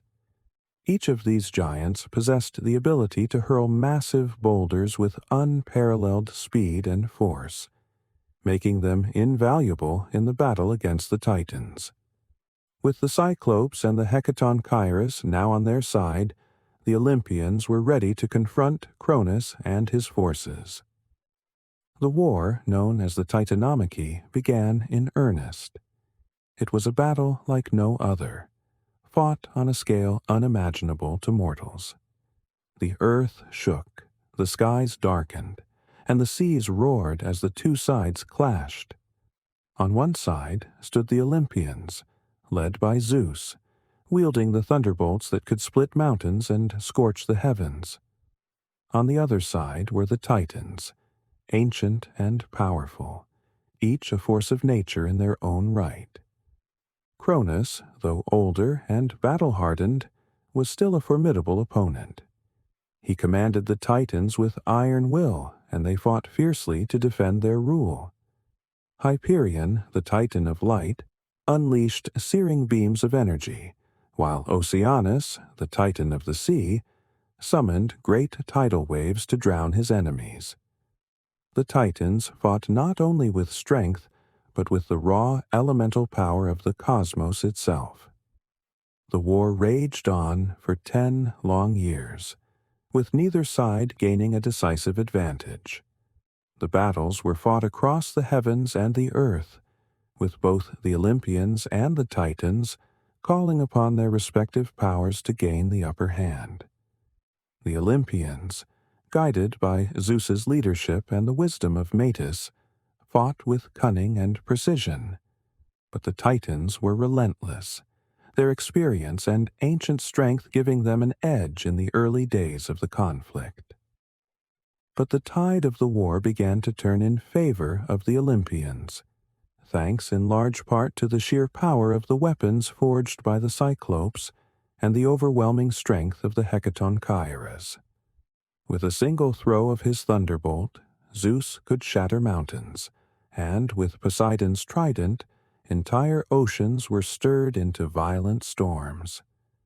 Hades, using his helm of darkness, moved unseen through the battlefield, striking down Titans with calculated precision. Despite their immense power, the Titans were gradually worn down by the unrelenting force of the Olympians and their allies. Cronus, seeing that his once unshakable rule was slipping from his grasp, grew increasingly desperate. He called upon every resource at his disposal, summoning the full might of the Titans. But even this was not enough to stop the Olympians' advance. In the final days of the war, the Hecatonchires played a decisive role. With their 100 hands, they hurled massive boulders at the Titans, burying them beneath mountains of stone. The battlefield became a place of chaos and destruction, with the earth itself torn apart by the ferocity of the conflict. As the Titans faltered, Zeus saw his opportunity. Gathering his strength, Zeus unleashed the full power of his thunderbolts in a final, cataclysmic strike against Cronus and the Titans. The sky itself seemed to shatter as lightning rained down upon the Titans, burning them with the force of the heavens. Cronus, weakened and overpowered, fell before Zeus, his reign brought to an end. The war was over. The Titans had been defeated, and the Olympians had claimed victory. Zeus, now the undisputed ruler of the cosmos, stood triumphant. But the victory came at a cost. The world had been scarred by the war, and the Titans, once powerful rulers, were cast down, their future uncertain. Many of the Titans, including Cronus, were imprisoned in Tartarus, bound in chains to prevent them from ever rising again. With the war won, Zeus turned his attention to the future. The old order had been destroyed, and it was time for the Olympians to establish their reign over the universe. But this was only the beginning. Zeus and his siblings would now take their places as the new gods of the cosmos, ruling from the heights of Mount Olympus. The Titanomachy had brought about a new age, one in which the Olympian gods would shape the fate of both gods and mortals. But even in victory, Zeus knew that the echoes of the past would linger, and the challenges of ruling the cosmos were only just beginning. Chapter 4. The Titanomachy, the War of the Gods. The Titanomachy, the great war between the Olympians and the Titans, was unlike any conflict the cosmos had ever witnessed. It spanned the heavens and the earth, with battles fought in both the skies and the deepest reaches of the underworld. This 10-year war would decide the fate of the universe, pitting the younger gods, the Olympians, against the older and more ancient Titans. It was a battle between the old world and the new, with the very fabric of existence at stake. At the heart of the conflict were the Olympian gods, led by Zeus, who had risen to free his siblings, Hestia, Demeter, Hera, Hades, and Poseidon, from their father Cronus's tyrannical rule. The Olympians, though powerful in their own right, were still a young generation of gods, not yet fully tested in battle. Opposing them were the Titans, the elder gods who had ruled the cosmos for eons. The Titans, led by Cronus, were embodiments of the primal forces of the universe, each a manifestation of an essential element of existence. The war began in earnest after Zeus and his siblings had gathered their forces. The Olympians had powerful allies, including the Cyclopes, the one-eyed giants who had forged Zeus's thunderbolts, Poseidon's trident, and Hades's helm of invisibility, and the Hecatonchires, the 100-handed giants whose strength was unmatched. The Titans, however, were no less formidable. They counted among their number the likes of Oceanus, the god of the vast seas, Hyperion, the Titan of light, and Iapetus, the Titan of mortal life and death. The battlefields of the Titanomachy were the realms of the cosmos itself, vast stretches of land and sea, mountains and valleys, and the very skies above. The Titans, ancient and mighty, called upon the raw forces of nature to defend their rule. Atlas, one of the most powerful of the Titans, held up the sky, ensuring the heavens did not collapse upon the earth, while Hyperion unleashed devastating rays of light that scorched the earth. The ocean roared under the command of Oceanus, who raised towering waves and stormy seas to drown the Olympians. Zeus, however, was a god of strategy and foresight. With the guidance of the wise Metis, he understood that brute strength alone would not win the war. Zeus unleashed his thunderbolts, each strike a flash of divine power that split the heavens and earth. The Olympians, though fewer in number, fought with a ferocity and determination that matched the Titans' ancient strength. Poseidon, with his trident, shook the seas and caused earthquakes, while Hades, with his helm of invisibility, moved through the shadows, striking down Titans without being seen. The Hecatonchires, with their 100 hands, hurled massive boulders with such force that the Titans were driven back. These giants became a critical force in the Olympians' strategy, using their overwhelming strength to crush the defenses of their enemies. The Cyclopes, meanwhile, continued to supply the Olympians with the weapons they needed to maintain their assault. The war raged on, with neither side gaining a definitive upper hand. As the years passed, the battlefields became littered with the remnants of the Titanic conflict. Mountains were shattered, rivers changed their course, and the very landscape of the earth was transformed by the ferocity of the war. The Titans, who had once ruled over all creation, found themselves increasingly on the defensive. Though their power was immense, the relentless assault of the Olympians and their allies began to wear them down. In the midst of the conflict, Cronus, the leader of the Titans, became increasingly desperate. He had ruled the cosmos for eons, and the thought of losing his throne to the son he had tried so hard to suppress filled him with rage. Cronus, wielding the sickle he had once used to overthrow his own father, Uranus, led the Titans in a final, desperate push to turn the tide of the war. But Zeus was prepared. During the final great battle, the forces of the Olympians and the Titans clashed with unprecedented intensity. The skies darkened, the earth quaked, and the seas roared as both sides unleashed the full extent of their powers. Zeus, with his thunderbolts, struck down Titan after Titan, while Poseidon and Hades used their powers over the sea and the underworld to undermine the Titans' defenses. Hades, in particular, played a pivotal role, using his helm of invisibility to move unseen through the battlefield, delivering fatal blows to key Titans without them knowing the source of the attack. Cronus, sensing his defeat was near, attempted one final act of defiance. He raised his sickle and charged toward Zeus, intent on ending the war in a single blow.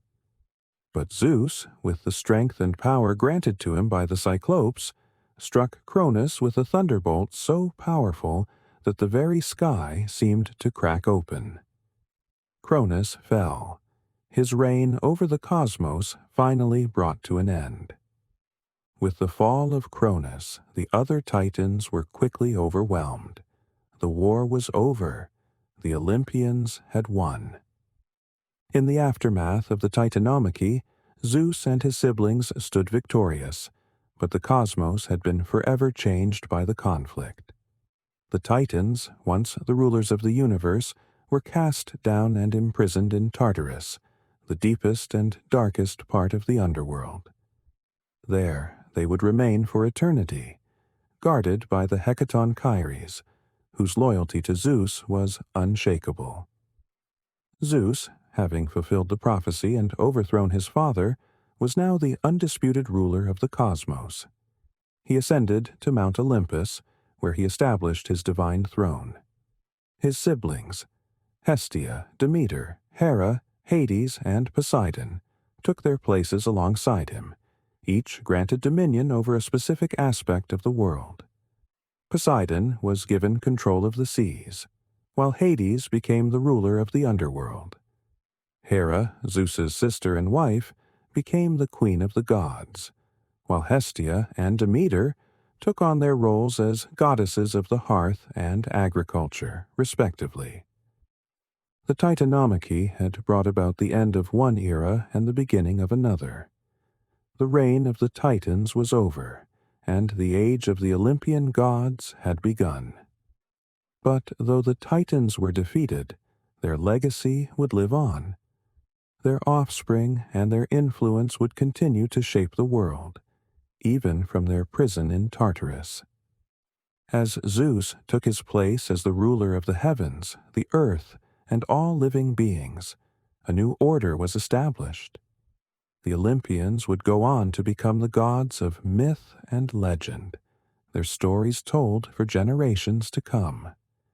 They had won the war, but their rule over the cosmos was only just beginning. Chapter 5.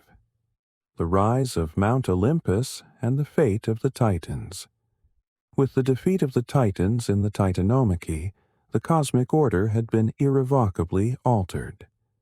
The Olympian gods, led by Zeus, now stood as the undisputed rulers of the universe. However, the end of the war was only the beginning of a new era, a time when the Olympians would establish their authority, reshape the heavens, and define the balance of power in the cosmos.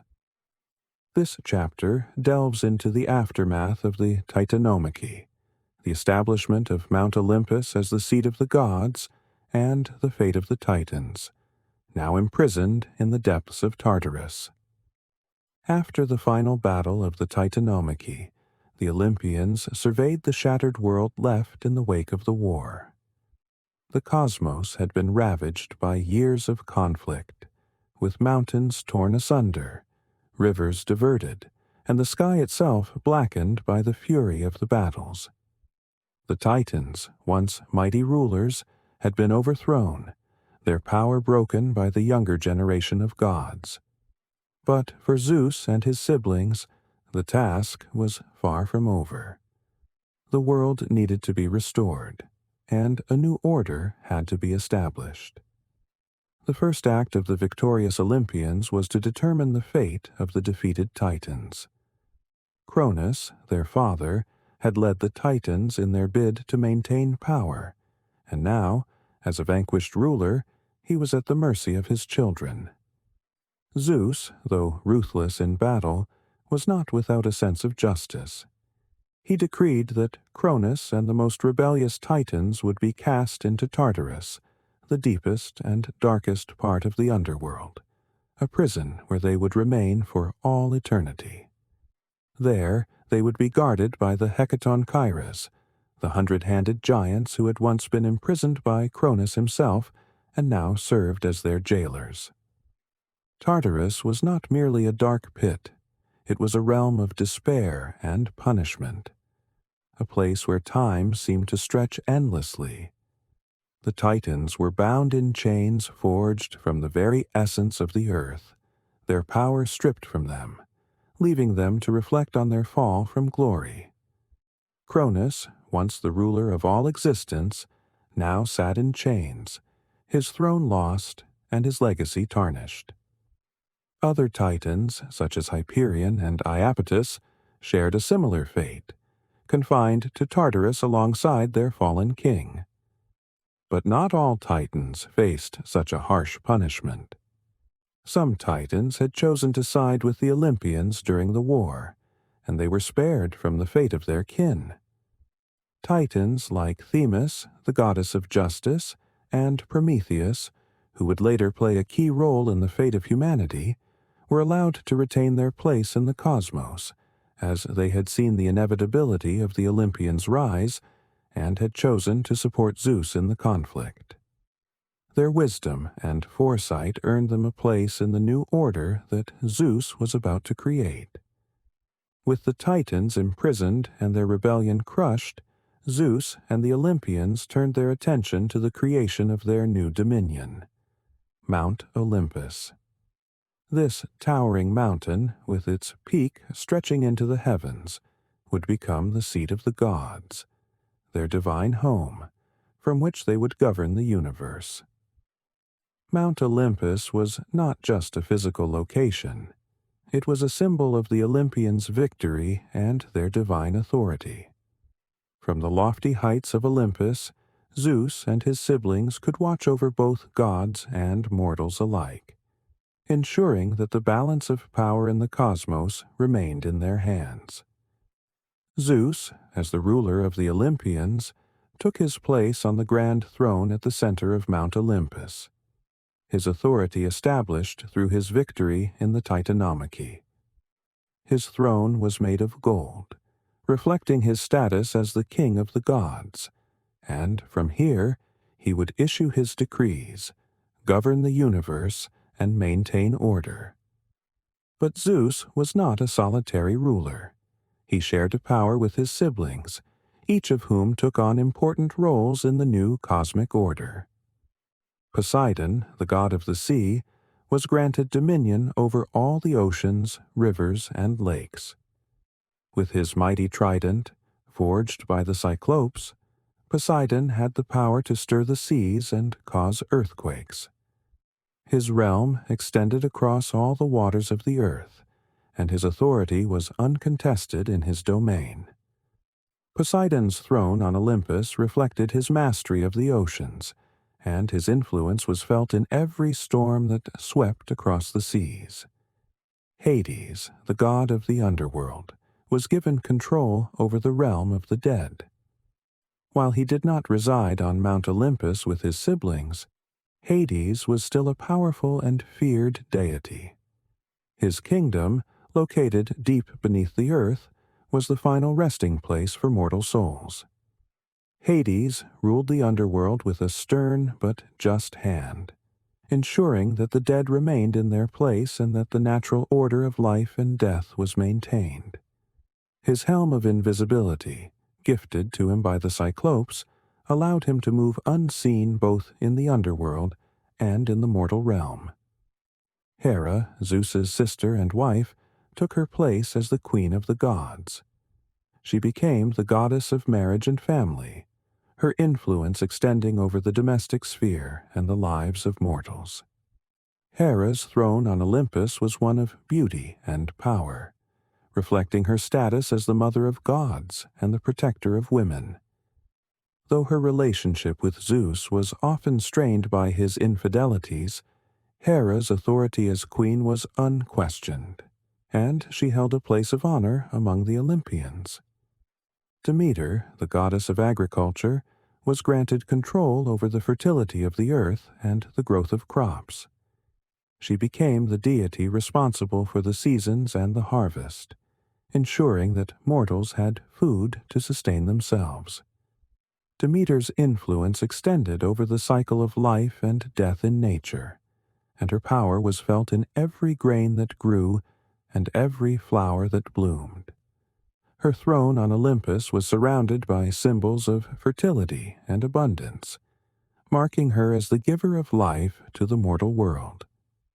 Finally, Hestia, the goddess of the hearth, took on the role of protector of the home and family.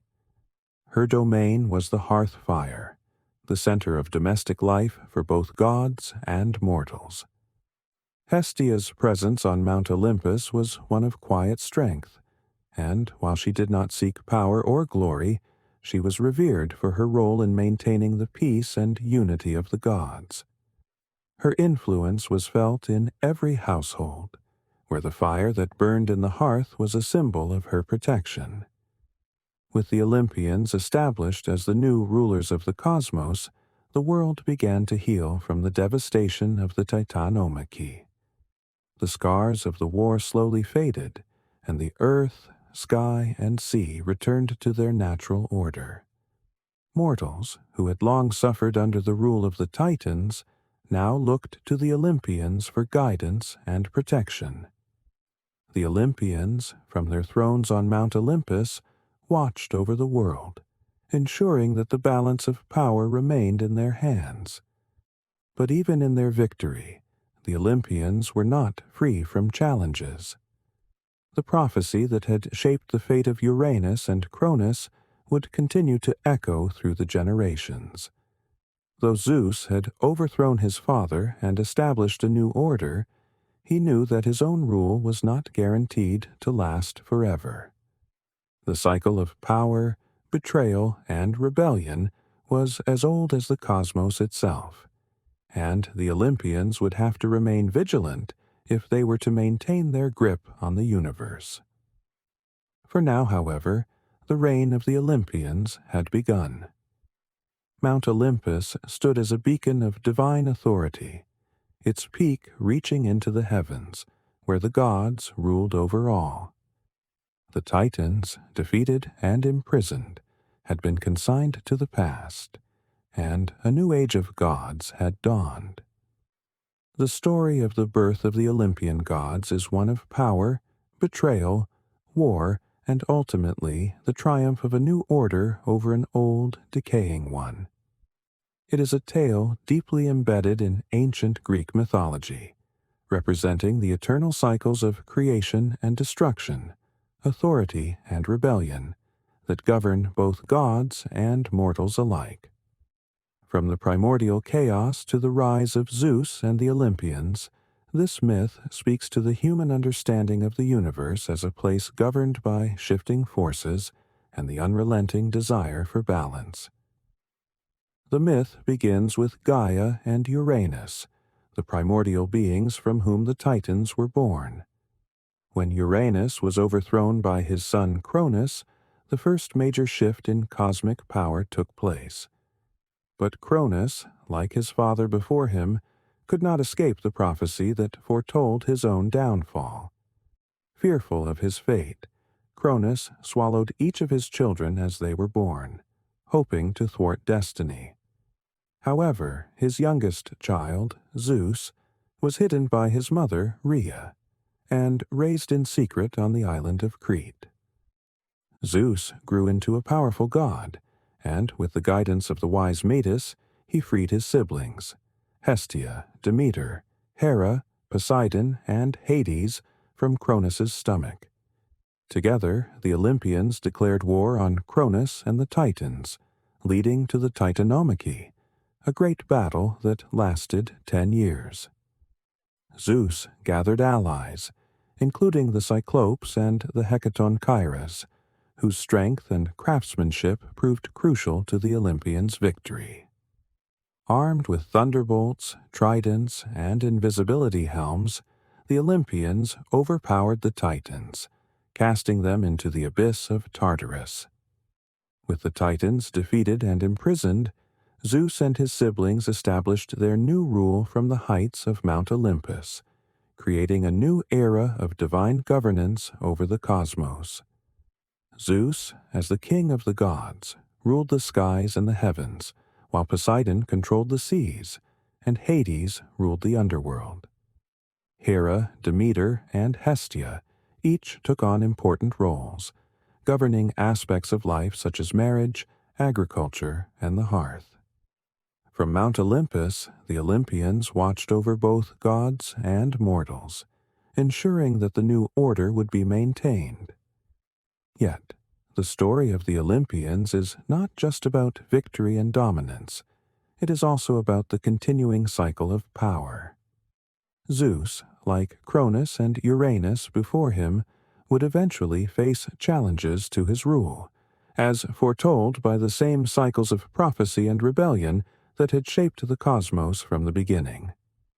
The myth of the birth of the Olympian gods, therefore, speaks to the inevitability of change, even among the divine, the enduring legacy of the Olympians. The birth of the Olympian gods is one of the most foundational myths in Greek mythology, serving as the origin story for the gods who would dominate the ancient Greek religious landscape. Their rise to power, particularly through the dramatic events of the Titanomachy, symbolized a new era of cosmic order, one in which the Olympians ruled from their thrones on Mount Olympus.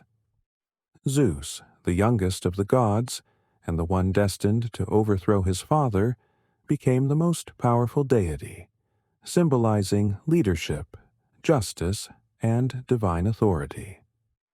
Yet the myth also reminds us of the cyclical nature of power. Each generation of gods faced the threat of being overthrown, just as they themselves had done to their predecessors.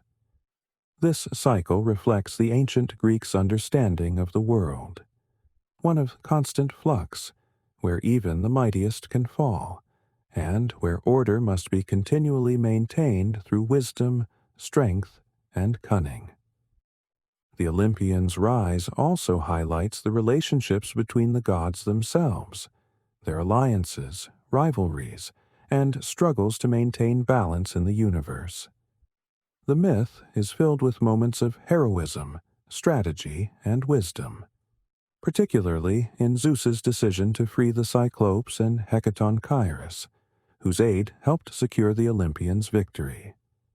The themes of family, loyalty, and betrayal run deep through the narrative, illustrating the complex dynamics that governed both divine and mortal affairs in ancient Greek thought.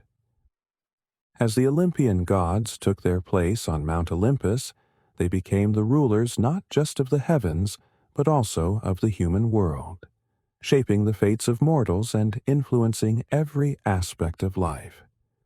From Zeus's thunderbolts to Poseidon's control of the seas and Hades's dominion over the dead, the Olympians were inseparably linked to the elements and forces that governed the universe. In conclusion, The story of the birth of the Olympian gods is more than just a tale of divine power and rebellion.